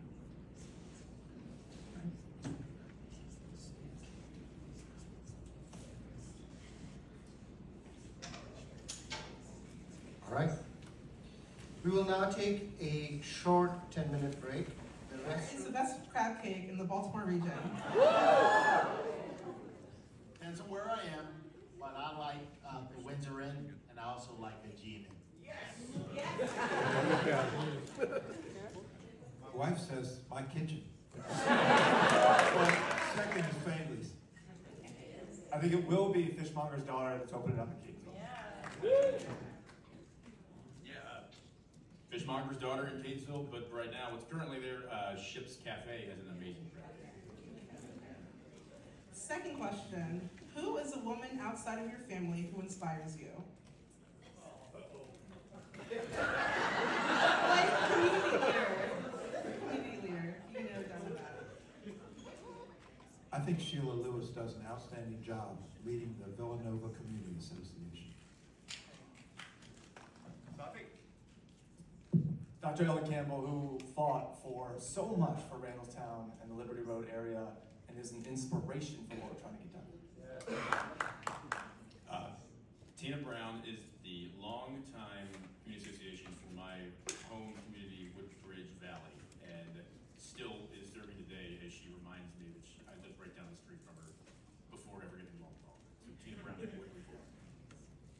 just to be clear, this is folks in the community? Community, yes. Okay, folks in the community, I will pick Senator Dolores Kelly, who really did an awful lot for our community.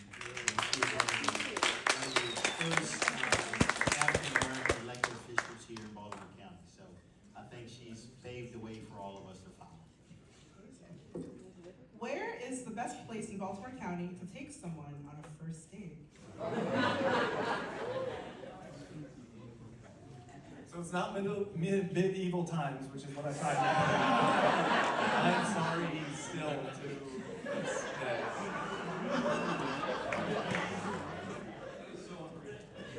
I know. I'll go Beaumont. Catonsville Gourmet, right in. Yeah! I think you can have a wonderful date right there in Owens Mills, starting with the AMC movie theater, then go around to the Tillery and have some nice dinner. Thank you. Councilman Paterka? I think a nice first date would be at the Pikesville Armory.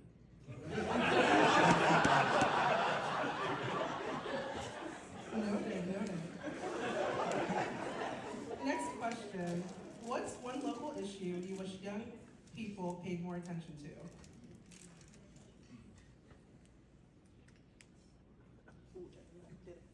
I think they pay attention to it very well, but I'd just say that homelessness across the county and the mental health issues that folks that live not just in Baltimore County but around the region suffer from.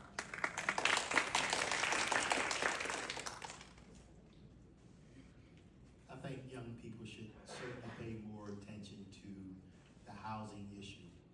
I think if we were to unleash our young people, I think we can do an awful lot more as it relates to housing.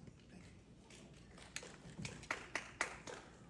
I think young people should become good environmental stewards, making sure we're not littering, because, you know, folks, we have too much trash on the streets, and I think if we start at a young age, we can live in a cleaner place in Baltimore County.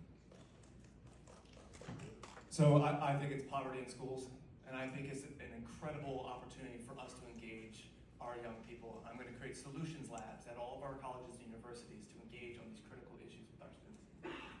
Thank you. Now we're moving on to the longer form, so you have 30 seconds for these questions. Oh, one more question on this question. Mid-cycle redistricting continues to be one of the hottest issues in the county, in the country, and within the Democratic Party. Recently, Senate President Bill Ferguson had made national news when he announced the Maryland State Senate will not consider mid-cycle redistricting. Ooh. Do you believe Maryland should call a special session to redraw its congressional map to eliminate the sole remaining Republican district? So I don't believe in mid-cycle redistricting, but look, the Republicans started this, so we got to hit back hard. I don't know if you guys have heard Beto O'Rourke speak on this issue, but he is a fighter, and he encourages all of us to fight. We've got to fight. I think we need to use all options on the table when it comes to one, protecting the voting rights of Marylanders, but also the voting rights protections that we fought so hard to protect across the entire country. So I'm in favor. Yeah.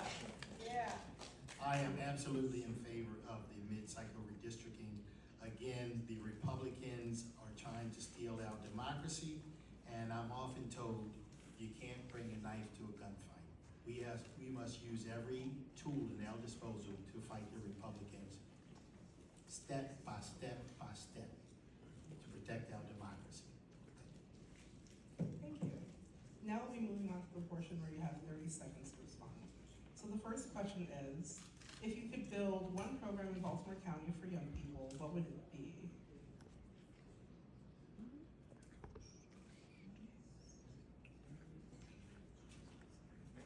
Okay, thank you. So I have two, but anyway, I mentioned one of them, the solutions labs. And this is the idea of engaging young people who are at our colleges and universities, and including some in high school, in the ideation, in creating the solutions for this county, and ensuring and giving them an opportunity to continue that service once they graduate. We are losing young people in this county. That is who tends to be moving, and we need them, and we need their heart, we need them to work, and we need their passion in order to solve. And we also need innovation districts tied together with our colleges, and particularly Towson, on the things that matter most, like healthcare and tech. I plan to, and also expect that receive the support from folks that currently work in administration to make sure that our rec programs meet the needs of our current students, and that we make sure that there isn't an inequality of programming across this entire county. There's already a misconception about Baltimore County that we play a bigger role, or we should play a bigger role in the programming that's provided, and we don't. We need to put our money where our mouth is and actually provide programming. And I would also like to advance that our Arts and Sciences Commission is very heavy on arts, but not on sciences. Countywide science program, or even science fair, that then creates an opportunity for students around the entire county to compete and bring their ideas to the table, and we should recognize and support it. I have been very instrumental and led as it relates to making sure that every kid goes to school and have a breakfast and a lunch so that they can learn and okay? I've led on the College Promise program, making sure that every kid who graduates a high school in Baltimore County has an opportunity to go to the community college for free. So those are some of the things that I have done. As it relates to moving forward, I would love to come up with a program that will help our young people when they finish college or when they get a job, be able to afford a home here in Baltimore County.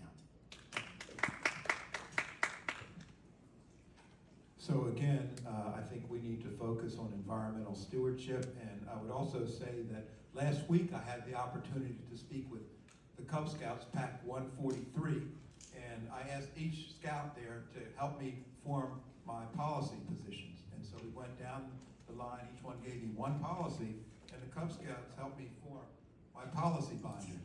And so this is, thank you, Pack 143. They're the next generation of political leaders. Thank you.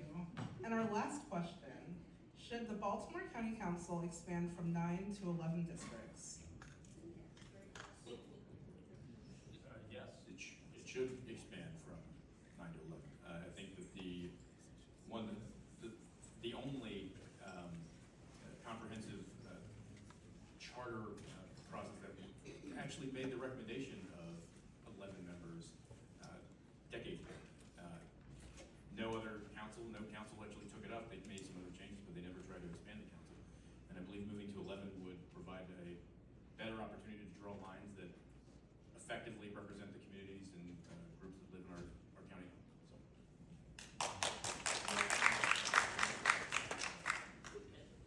Yes, and I would also like to see exactly how the 9 will work, but overall, yes.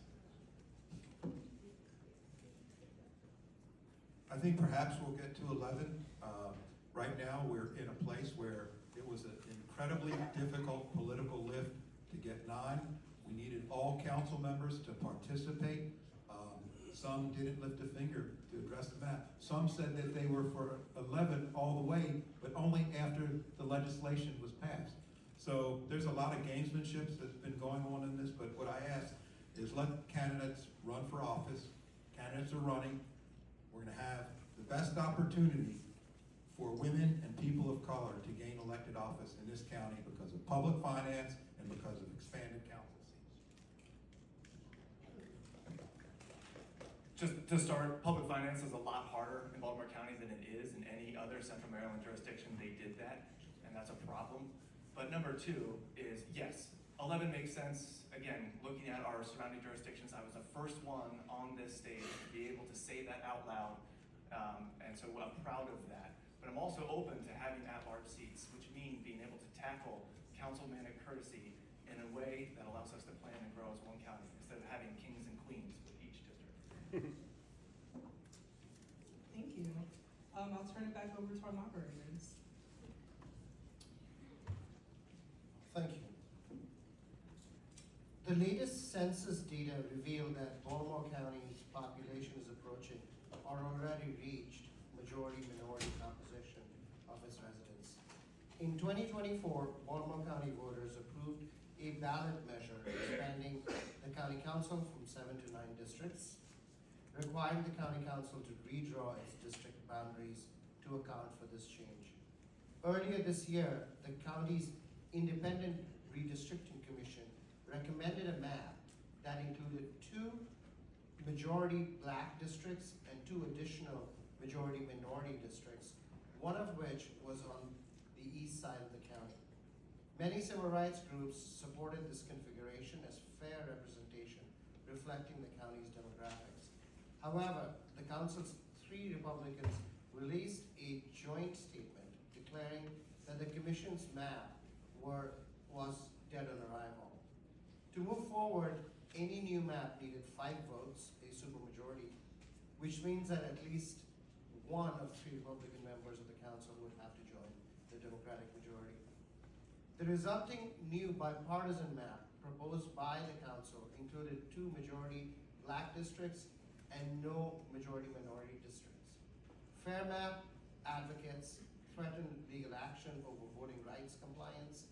The council then adopted a newer map, creating 2 majority black districts and 1 majority minority district. Supporters of the final plan argued that it was the best possible compromise in the circumstances. Critics have argued that the final map falls short of adequate minority representation, and also that it yields 5 Democratic and 4 Republican districts, despite the county's overall 6-3 Democratic voter registration edge. Other critics, particularly proponents of what is known as the Woodlawn Plan, argue that the council's compromise plan dilutes black voting strength in western Baltimore County. Given questions of political fairness and the council's obvious self-interest in shaping district lines, what is your position on the council's redistricting process and the map it ultimately adopted? Further, do you believe Baltimore County should shift to a fully independent redistricting commission to ensure fairer and more representative outcomes in the future? We'll start with Izzy Patel. Thank you. And so I hear 2 questions in this. One is, does the map that was passed by a supermajority of the council, does it accurately reflect the partisan makeup, Democrats and Republicans? And also, does it reflect the minority communities in Baltimore County? So at the end, there were 2 maps that were being forwarded. One was called the Woodlawn Approach, and it had 2 supermajority African-American districts that, from every conversation I had with legal experts, it was gonna be tested by the ACLU and was gonna fail. Secondly, in terms of Democrats and Republicans in the makeup, in the current map, Vice President Harris won 7 out of the 9 districts. Governor Moore won 7 out of the 9 districts. So to me, I didn't understand the logic of that it doesn't fairly represent what's going on in Baltimore County. I'll also say that not everybody sitting here worked on this map. Some people just sat back, watched it, didn't lift a finger to tweak any line, only to criticize at the end. To me, that's not governing, that's trying to find your political route to this office. And I think it's better to do the hard work, to participate, not to go on vacation when critical votes are in play. And so I stand by the work. Thank you.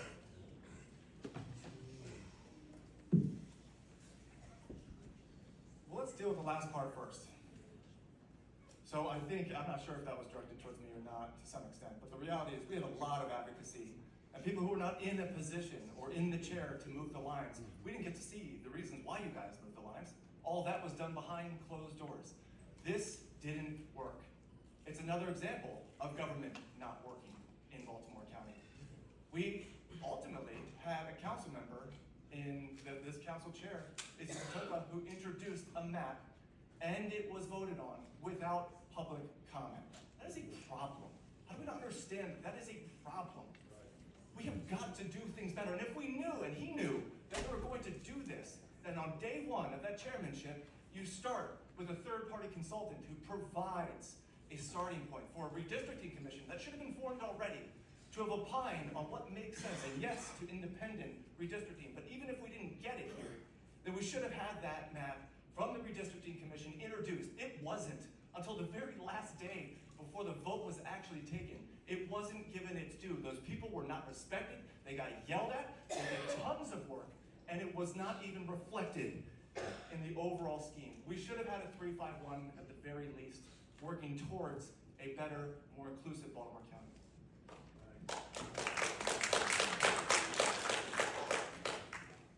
So if there's anything that, excuse me, going through this process, if you can call it that, is indicated to me, is that politicians shouldn't be drawing maps.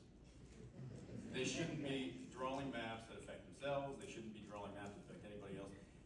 And yes, to an independent commission that has the sole responsibility, like other jurisdictions and other states have shown can work.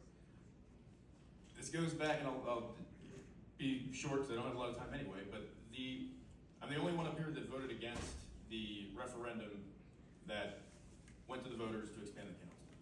Not because of what expansion was, because what was being sent to the voters, they didn't realize what it was. Folks thought that it was just changing the charter to expand the council by 2. But it wasn't. There was a map tied to it that folks didn't have a chance or a say in what it looked like. There was also moving the council from part-time to full-time, which effectively, once the compensation and benefits committee meets, will ultimately result in a pay raise for council members. Those are things that folks didn't realize they were voting on, and they should have. I'm also the only one up here that also then again voted against the map that we ended up passing that expands the council by 2, because it also did not provide an opportunity for the public to participate in the process that the charter required a commission to be formed. And that was almost circumvented if it wasn't for an amendment at the last minute that guaranteed a commission to be formed, because it was attempted to prevent you all from participating in the map process that the charter says needs to be done. And it was almost taken out. And I know I need to wrap up. It says it right there, let me read it. But the thing that's also missing here is that participation has to be part of this process. And that is not what was provided in this in the process that we utilized. And it sure as hell didn't provide you all an opportunity to weigh in effectively to understand what actually went into creating the final map that we voted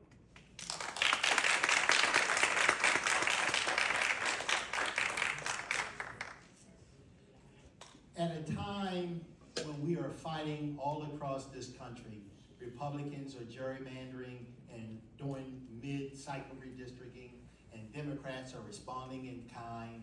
We here in Baltimore County decided that 2 Democrats are going to side with the Republicans to literally disenfranchise hundreds of thousands of Democrats at the expense of Republicans getting more representation than they deserve.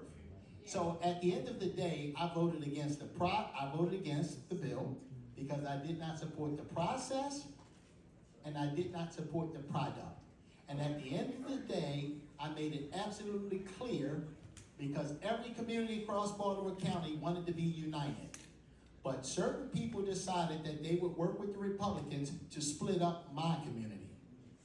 They didn't split up their community. They didn't split up the Republicans' community. Whatever came forth, the Republicans didn't care as long as they got and maintained control of the east side of Baltimore County. So I had serious problems with us disenfranchising literally hundreds of thousands of Democrats at the expense of Republicans getting more than they deserve. Thank you.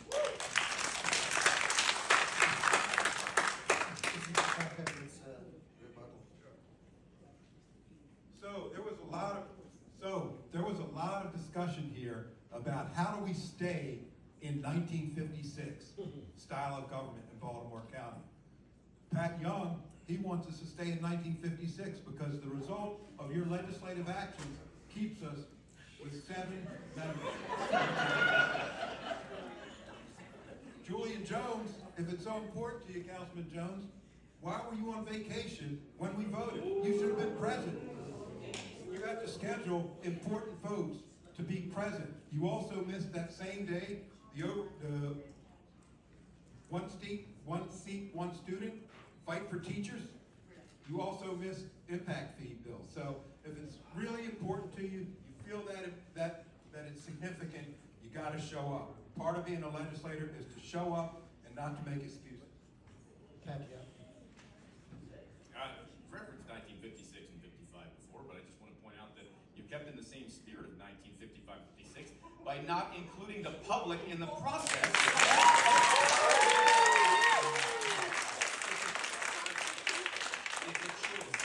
It's a choice to include the public. It's not easy. It's not supposed to be.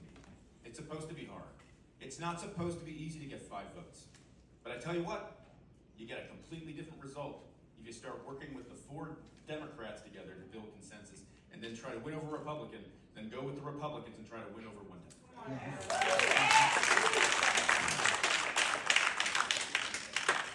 Julian Jones, do you have? Yes, I just find it very interesting that, again, at a time when we are seeing what Republicans are doing all across this country, we have 2 Democrats in Baltimore County who think the way is to make a backdoor deal with the Republicans to give them what they want in exchange for getting their votes. It was a stupid idea. It should not have happened, and it wasn't worth the price to disenfranchise literally hundreds of thousands of Democrats at the expense of Republicans getting more than they deserve. Okay, we're gonna move this along. TJ? All right, this is a very important topic as well, as they all have been. Baltimore County continues to struggle to address food deserts and child poverty. Baltimore County Public School statistics from 2023-2024 school year found that 81,000 Baltimore County Public School students qualify for free and reduced meals. According to the Student Support Network, who do a fantastic job out there, using this metric, 74.11% of Baltimore County Public School students are now living in poverty. Critical SNAP benefits are at risk. What is your plan to reduce hunger and poverty? And what will you do to make healthy food more affordable and accessible? We'll start with you, Mr. Stewart.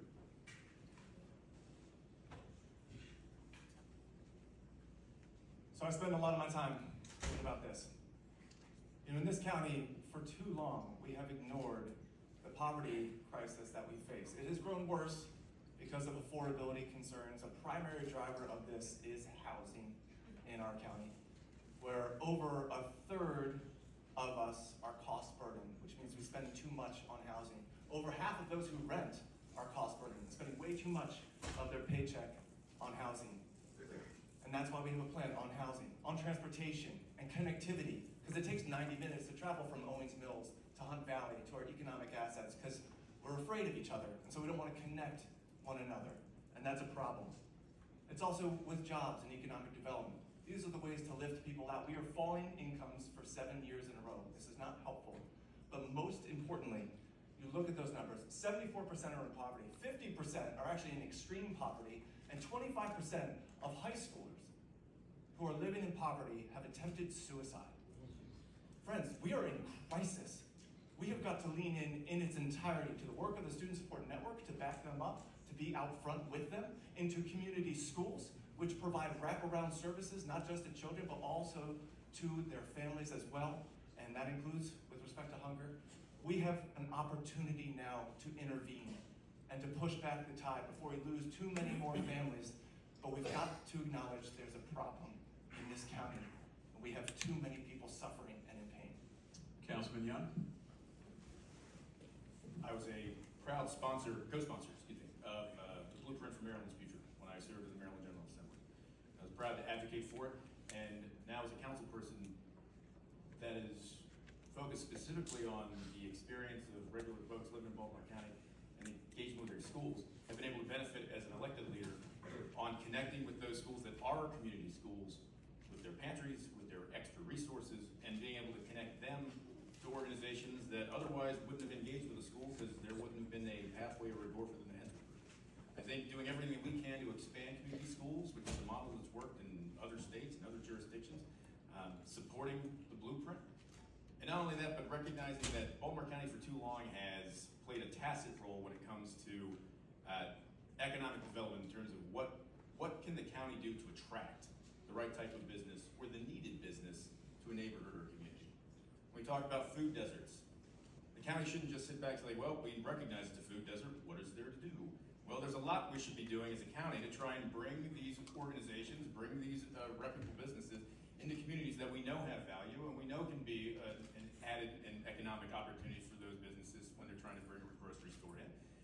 And we need to play that active role in the Department of Economic Workforce Development that currently it hasn't been doing. I think folks are generally surprised at the fact they're like, well, what does the department do? Well, it handles grants, but it definitely doesn't do an active role and play an active role in trying to bring businesses into aging corridors that have, as many of the folks who live here know and walk in or in here today, know that there are open storefronts that we can play a more active role as a county in trying to fill and try to provide more resources to the communities that represent and benefit from those businesses. Councilman Jones. Thank you. First of all, again, we worked very hard, and I led the effort to make sure that every kid got a free lunch and a free breakfast in Baltimore County, no paperwork required. It should be noted that our Republican friends thought it was another government program and voted against it. That's the first thing. The second thing, when I was a PTA president, I had my own program. I basically paid for every kid who needed a lunch so that they wouldn't get the bologna cheese sandwich that the county would give them. And then I took that forward and I became a council member to help supply that program so that parents don't have to worry about filling out paperwork. Secondly, I've been a member of the CAN board, Community Assistance Network, for years, where I've been helping out, doing my part to make sure we feed people in Baltimore County who unfortunately are falling on their luck. Now, as it relates to food deserts, I'm very proud to have worked extremely hard with the administration and with private investors to bring 3 supermarkets to my community, 3 supermarkets. So I'm working really hard, doing the job, and I look forward to, as your county executive, to go into other areas of Baltimore County. In fact, I bought 1 supermarket into Towson. So I'm looking forward to working very hard to bring it in. So, I'm laughing because my friends in Towson voted against it, but I'm doing it anyway. So thank you so much. All right, Councilman Patoka. Thank you. So it's a real shame what the president is doing right now in terms of federal funding, and especially as it pertains to SNAP funds.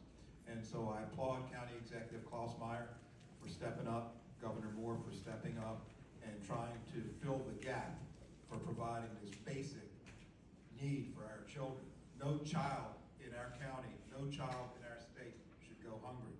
So we are filling the gap, we're working, and I work closely with the Student Support Network, and not just for a photo op, but to actually lift 17 pounds of produce into the trunks of cars of people that are hungry. I've been working with our immigrant community as well in the same effort, lifting 17-pound boxes of produce, putting it in the trunks of their car. So that's not a long-term solution. That's just a short-term fix from the problem that we're in. But what we need to do is we need to incentivize grocery stores in places where grocery stores have left. For example, the Gerspect in Logan Village in Dundalk left. The folks in Locust Point have to go a long, long way to get fresh food. So we need to make sure that we're incentivizing where there is need. And quite frankly, in Towson, we incentivized at $42 million because we wanted a Whole Foods there. And let me just say this, Towson is not a food desert. And so that was quite an investment where we could have made more of an impact in communities around this county. Thank you. Next question. Access to transportation is often a barrier to employment, education, and healthcare for lower income and senior citizens in Baltimore County. Public transportation in Baltimore County remains limited compared to neighboring jurisdictions, leaving many residents dependent on cars or leaving them behind if they don't own a car. What specific specific county level investments or policies would you champion to expand reliable? Pulling folks together right now, in day one, the first 100 days, what expansion could look like, what neighborhoods could be benefited from, but not only that, but what expansion would look like over the next 5 to 10 years. So it's not just about an aspirational thing like, oh, we'll get to them later, but if we're talking about where would have the most impact immediately with expansion and putting our dollars where they're gonna affect the most people, having that conversation the first 100 days in office, and also recognizing that we've supported, I've supported in the past, but also been fighting for the expansion and the building of the Red Line. It would be a generational changing opportunity for the west side of Baltimore County. The focus on Security Square Mall and its redevelopment started with bringing attention to the fact that the Red Line was going up Security Boulevard. And now at this point, because of how far we've come with the next step in development of the Security Square Mall property, now it's about making sure the Red Line gets built so we can capitalize on the investments we've already been making in economic corridors and focusing on where our transportation goals are met and where those populations are that need to get those resources and jobs on the east side or on the west side and vice versa. Judith Jones. Yes, thank you. So I worked very hard and voted for and supported the loop in Towson. And I'm happy to report that the second loop will be in Owings Mills. I believe that these are a good start in terms of providing transportation for people. I believe that we need a comprehensive approach in terms of working with the state, giving us the authority like they've done in, say, down there in the DC corridor, where we can start focusing on state assets in terms of MTA going to employment centers. Right now, the system is sort of like a spoke in a wheel. Everything goes to downtown Baltimore and come out. So basically, how do you get from Randallstown to Owings Mills? It's almost like you can't get there from here. You gotta go down, you gotta make your way to the subway stop at Milford Mill and then come back up. I believe that we have to have a comprehensive approach and take a look at where the people are going so that we can utilize the assets we have to improve transportation. The idea cannot be what we've been constantly doing, adding more and more lanes on the Beltway. Every time we add a lane, it just becomes congested like it was before. It's just one more lane. So thank you so much for the question. Thank you. Easy Peter.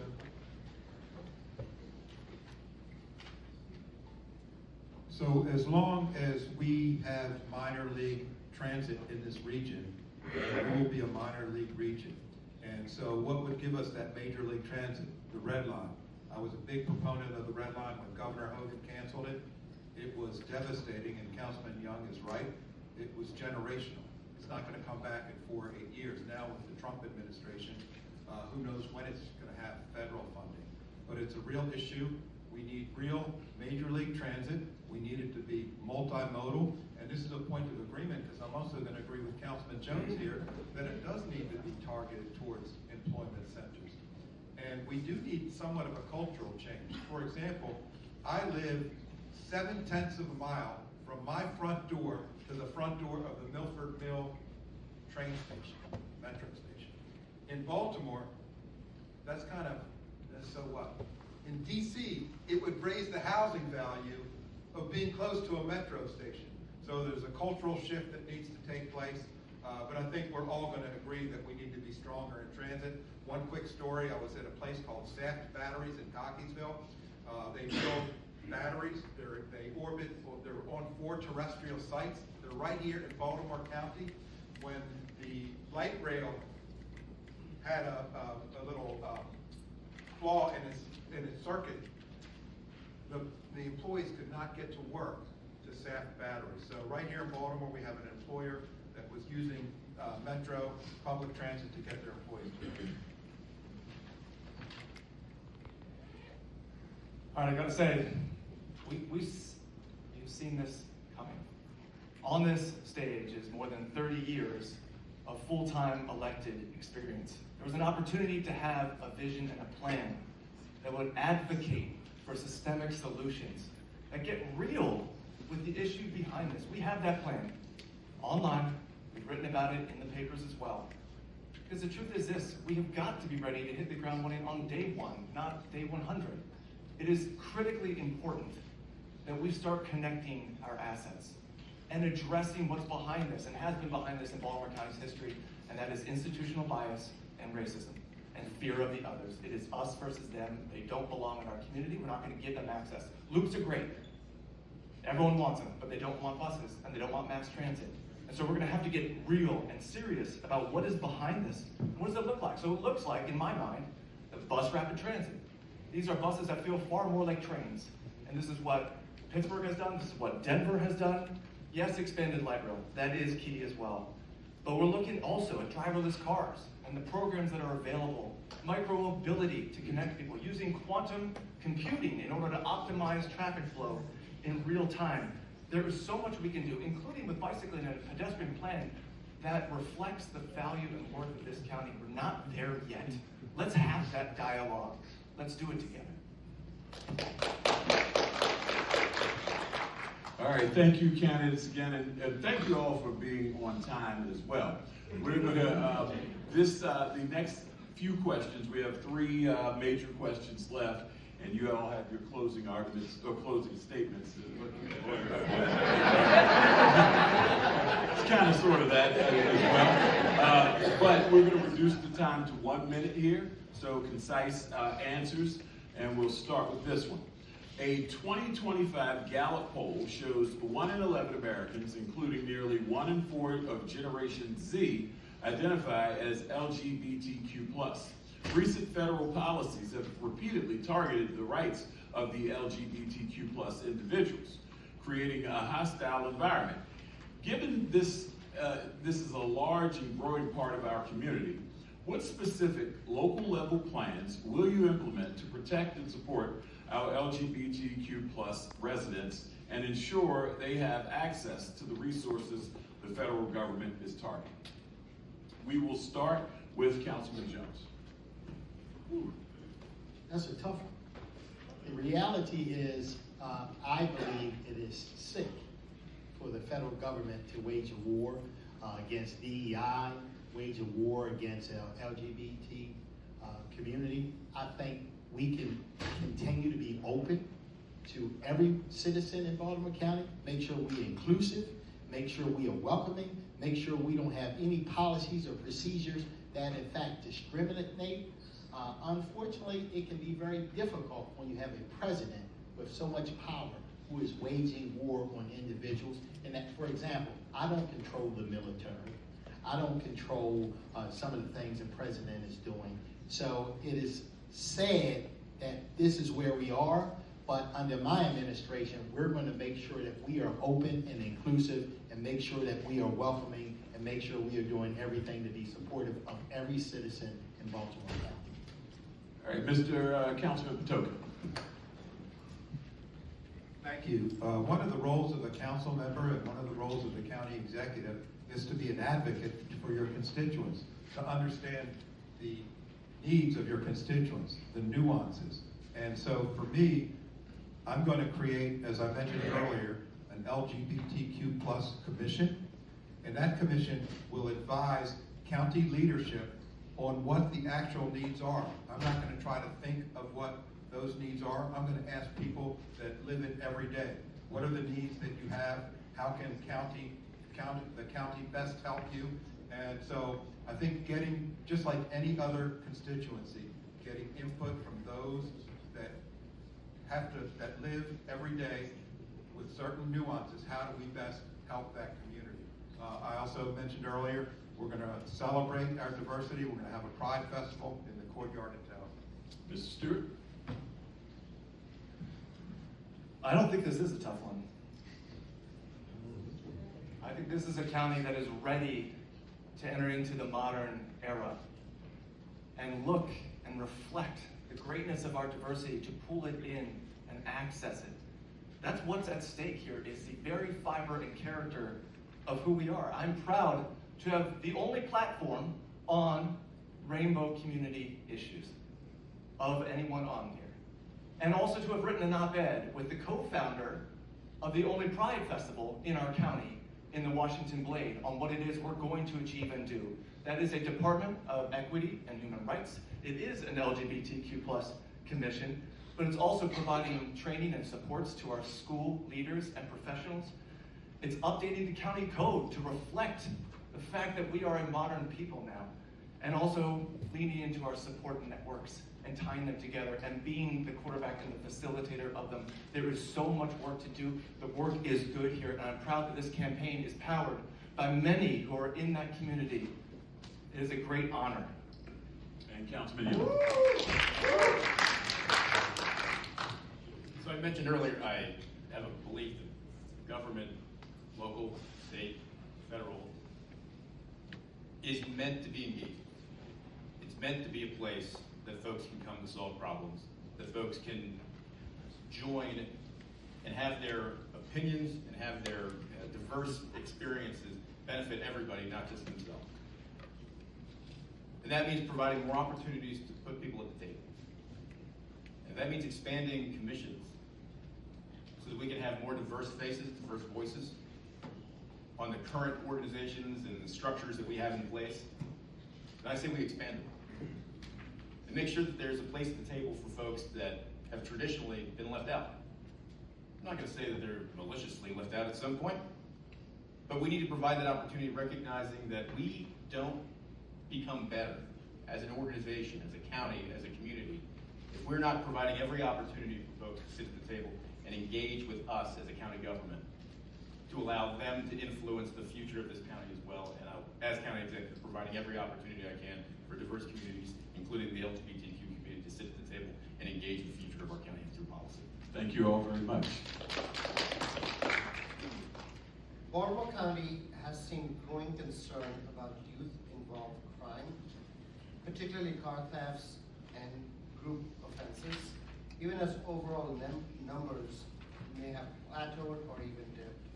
Many residents are frustrated by reports of repeat juvenile offenders and calling for harsher penalties, while others warn against policies that criminalize young people too quickly. How would you strike the right balance between accountability and rehabilitation in Baltimore County's approach to juvenile justice?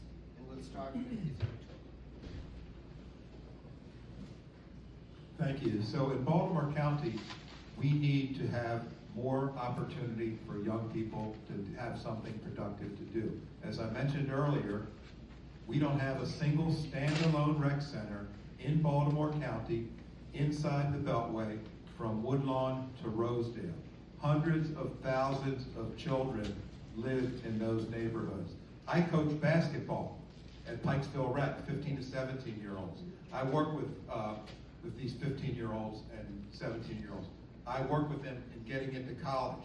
So that's my effort, but we need to have a stronger comprehensive effort of having the facilities and having the programs that are productive for our young people so that they aren't finding themselves in illegal predicaments. Thank you.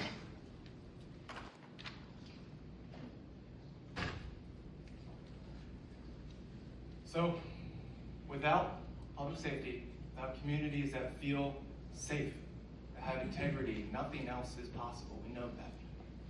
And so we've got to get real and provide the supports. But what you hear from people like Sarah David, who is running for state's attorney, focusing on the data and actually sharing that data and identifying the magnitude of the issue and where it is and being able to lead and make the best decisions we can. We talk about early interventions. We have great ones here at UMBC with the Choice Program. Roca Inc. is doing an amazing job to provide intervention for those who can be saved from this. And yes, for those who are long in their career and targeting repeat offenders, we cannot criminalize kids. That is not the point of this. And then looking at our Parks and Rec access, the truth is this: we have the facilities. It's the agreements between BCPS and Parks and Rec that don't work. And so we have to modernize the oldest department in the county. We can do it, and we should.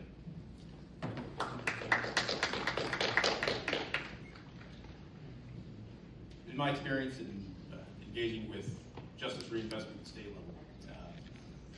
It became clear that a lot of, and what I think other folks have experienced too, is that youth crime also stems from a lack of hope or lack of a belief that there's other options.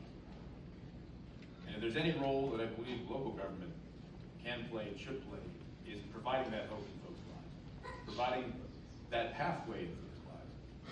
I'm proud to support and will continue to support the ability for high school students to go to community college for free. Statistically, if folks want to go to college and they do go to college, they're less likely to engage in criminal activity. We have the resources available at the county level to engage our youth at the elementary school level and also at the middle school level. We need to utilize our resources and our expertise to provide more opportunities for after-school programs and put infrastructure in place so that folks have a place to go. When I talk to kids now, even at Woodlawn High School, they just talk about how they have no place to go after school and no other options. We have a responsibility to provide that and meet that expectation of our youth today. Thank you. Our youth need several things. Number one, we need to educate them, give them the best education possible so they can make good choices. Number two, they need recreation. The idle mind is the devil's workshop. We need to give them things to do. Number three, they need employment opportunities so they can go out and make their own money.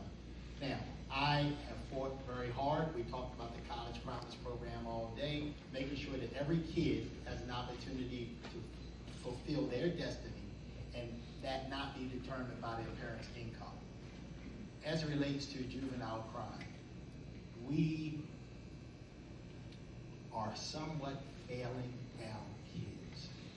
We must give them every opportunity, but there must be a certain level of accountability, because unfortunately, when we don't hold kids accountable, we are giving them the wrong message, and then they end up doing something very heinous and horrible, and then we end up throwing them to jail forever. I was at the hospital talking to the parents of Amy Caprio. I was at the hospital talking to her husband when a kid, a troubled youth, ran her over and then resulted in all of those kids being charged with capital murder. So we want to love the kids, we'll give them every opportunity, but we must figure out how to hold them accountable and keep them from doing something so bad they end up in the rest of their life in jail. All right, thank you all very much. We've reached the last question today. And really quickly, I host a radio program on WBAL News Radio from 10 a.m. to 2 p.m. And I've already let all the candidates know that I'll have them on again. I've had them all on in different capacity, but I'll have them on again in their capacity as candidate, because I've been chomping at the bit to chime in. What do you mean? But can't do that. So, when we go on to the TJ Smith show, we're going to be doing it. So you guys can post it on your respective channels when we have you on, so we can have some further follow-up on things that are important to you all. But here we go. Immigrant services. We're going to start with you, Mr. Stewart, with this question. Baltimore County is home to over 100,000 new Americans. The fear caused by the mass deportations and violent ICE raids at the behest of the Trump administration has had an outsized effect on our community. This fear can prevent residents from reporting crimes, attending work and school, or seeking essential county services. Prior to the Trump administration, immigrants had already been facing significant barriers navigating and attaining county resources. As county executive, what is your vision for ensuring immigrant services are accessible and inclusive? And how would you ensure immigrant residents feel safe and supported to pursue these services? Mr. Stewart, you have a minute.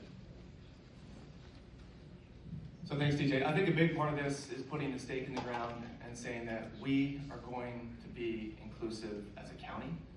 And that includes building on the work of Johnny Olszewski and his Office of Immigrant Affairs and ensuring that it is fully staffed and that it is funded and ready for the challenge ahead of us, because that challenge only grows deeper and more significant. But also, as an attorney, I understand the value of having those resources accessible, including to our immigrant neighbors, so that they understand what it is they're trying to navigate and know their rights and how to fight. So I support providing funds to make that possible for them. And as you heard me say earlier, looking through a lens in all that we do in county government and county service, and understanding what needs to be brought to the community when the community is so fearful to be out with us. Councilman Young? TJ, you did mention it, and it's true. This has been a challenge even before President Trump started harassing non-citizens and citizens alike. Trying to get the word out and incentivize participation from the immigrant community has always been a challenge. Expanding what we currently have now, making sure that we're funding the department that currently reaches out to immigrants, but also making sure that our county services are accessible through language for the folks that currently live here. And that means putting money into our infrastructure when it comes to our websites, when it comes to having somebody available to engage with, if English is not their first language, being prepared and also having the resources available and putting money into it to make sure that there isn't a language barrier between someone that wants to engage with county services and that lives in Baltimore County. That takes effort, it takes intention. And it also takes an ability to recognize that we have particular groups around Baltimore County, like the Islamic Society of Baltimore, that caters currently to immigrant communities that are coming in, that we can partner with to make sure that if we don't have the resource, we can find the resource for somebody already providing it. Thank you. Councilman Jones, you have 1 minute. Thank you. It is important that we do everything in our power to make sure that the immigrant community know that they are welcome here in Baltimore County, to make sure that they need not worry about reporting a crime or reaching out to the police or anyone else that they need help. As it relates to this horrible situation we find ourselves in, where the Trump administration has unleashed ICE and other agencies to terrorize our community, I think it's horrible. And I think, but it's also important that we be responsible. We're going to have plenty of opportunities to fight the Trump administration. We're going to have plenty of opportunities to fight ICE. But it is important that we be responsible and we not engage in fear-mongering for political purposes. The example is the MOU. The MOU does not change anything that Baltimore County has been doing. It was done because of the incompetence of the Trump administration. So when people go on TV and they yell and scream that all of a sudden things are different, it contributes to the fear that many of our residents have already. So, thank you. Right. Councilman Patoka. Thank you. I'm going to talk about track record and real action. When I became a council member on day 1, I hired Carlos Gonzalez. Carlos, could you raise your hand up there? And give Carlos a hand. So it was with intent, because I thought it was time that a council office had real outreach to the Hispanic community. And so Carlos helped me in a way that I can't understand directly, because he lives and breathes it. So Carlos and I, we go to Iglesias de Diaz and other churches so we can understand the real impacts that daily life is having on our immigrant community. We field constituent calls in Spanish. I don't think any council office fields constituent calls in Spanish. We do. Thank you so much, Carlos. Everybody give Carlos another hand. All right, and with that, Mr. Thank you to you. We are down to the closing statements. It's 2 minutes. We'll go right to left now. Julian Jones first. Thank you so much. I certainly enjoyed our conversation here this evening. You know, I was born and raised in East Baltimore. My mother was a public school teacher, and my father, retired sergeant from the U.S. Army, worked at Bethlehem Steel for 42 years. They taught me the value of hard work and honesty.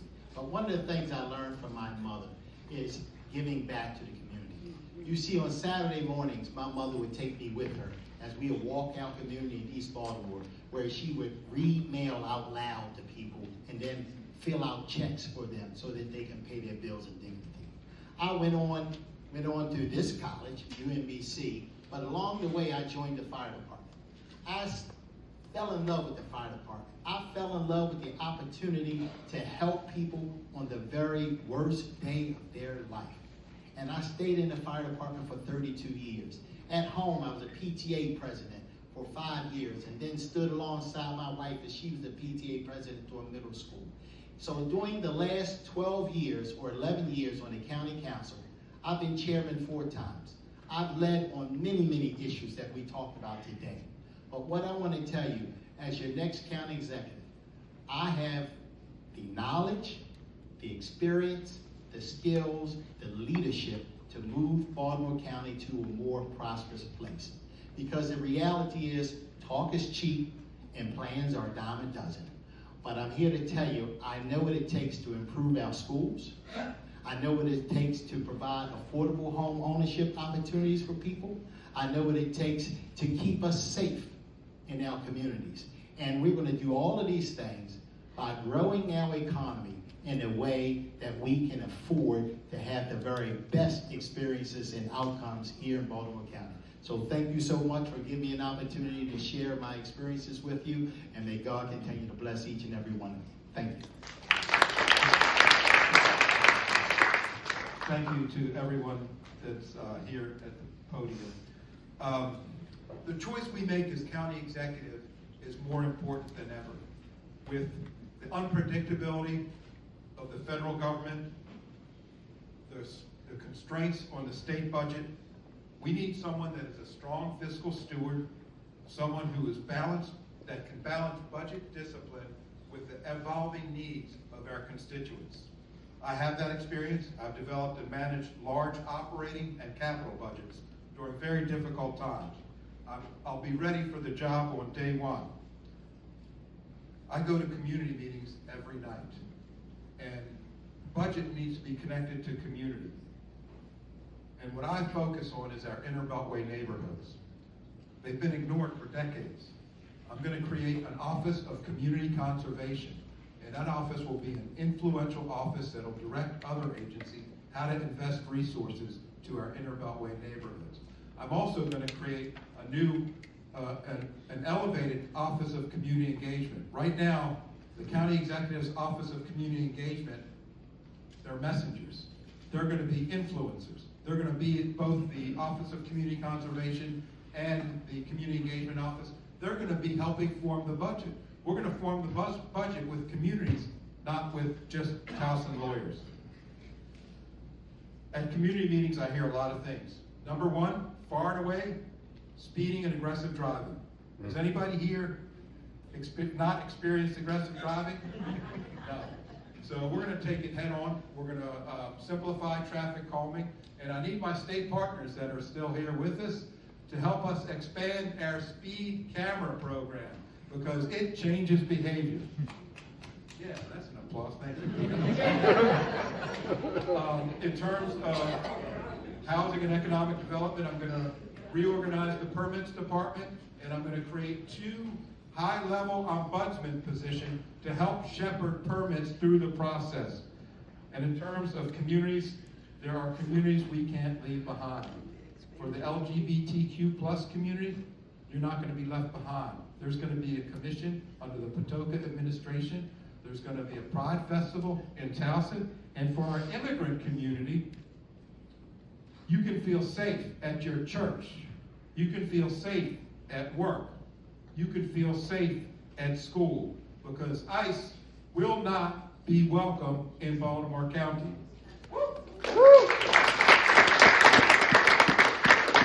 Good government, good public policy, communities first, and real leadership is what we need. We can build a Baltimore County that works for everyone.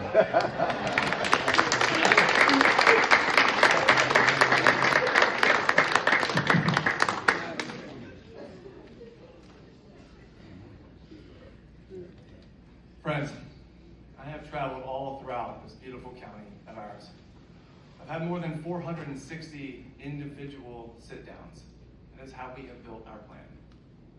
And everywhere I go, I find myself having to ask the question, why do we do it this way? You know, the answer I always receive, because that's the way we've always done it. That's the way we've always done it. You know, that might have worked at some point, but it is not working now. It has led us right into an affordability crisis. It has also given us a county executive who is appointed behind closed doors. It's given us secret maps. It has given us an attack on the Inspector General. And it's given us, more importantly than any of that, a sense that we don't have enough to go around, and that it is us versus them. It is not. We are one county. We are big. We are diverse, but we are one county. And we will rise or we will fall together. It is up to us to build a county that is affordable and inclusive and modern, to move with urgency, radical transparency, and mission, to deliver a new chapter of Renaissance. It's up to us. And so that's where you come in. Because you've heard a lot about us and our experience tonight. That is the past. I am asking you to be part of the future. So if you believe, like I do, that we are one county, if you believe that we can dream and we can deliver at the very same time, then I hope that you'll join us. My cell phone is this, 410-925-0509. It won't change. Because the truth is, if we do this together, I am absolutely convinced that we can create a more gentle county for all of us. Thank you.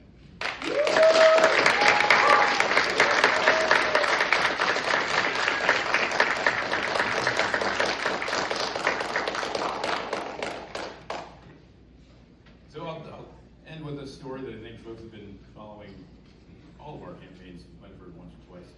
Continue to say it. When I was about my son's age, about 10 years old, I was on the receiving end of a nomination from my father, who I had just gotten into a serious fight with a friend up the street and tried my best to explain my way out of it and failed. But he put his hands on my shoulder and he told me, Pat, if you're going to get into a fight, you damn well better be defending somebody else. And he didn't know it then, and I didn't know either. That would be a guiding light, and also a philosophy that would guide the choices that I would make for the next 30 years of my life. Choosing to volunteer in my hometown, pursuing my Eagle Scout Award, joining the United States military, running for office to serve in the Maryland General Assembly, and ultimately running for council, and also running for, now, County Executive of Baltimore. On the eve of the Marine Corps birthday and also Veterans Day, I think about what the military taught me, and that is that trust is never given, it must be earned. And while I've earned the trust of many folks around this county, I implore and also welcome you all to spend the next 7 months building trust in us, building trust in me, and making sure that you hold us accountable to the things that we're telling you tonight. Because it's going to take a lot more than words to move us into the future in the next 10 years. It's going to take a lot more than words to solve the problems that we've all talked about tonight and been brought up by everyone. What I've seen across this entire county is hope and people that love this town, that don't want to leave. But it's going to take intentional work to make sure that we provide seniors the opportunity to age with dignity in their homes. And it's going to take intentional work to make sure that we provide opportunities for young people, whether they decide to go to college or not. And it's going to take intentional work to make sure that we hold our government accountable, which is why I chose to pursue the route of public financing, so that I'm holden and beholden only to you, and only to the people in this county. Thank you for the opportunity to share with you my vision, and I look forward to engaging with you on the rest of the next 7 months as we engage in the electoral process, and look forward to engaging in the meeting all of you.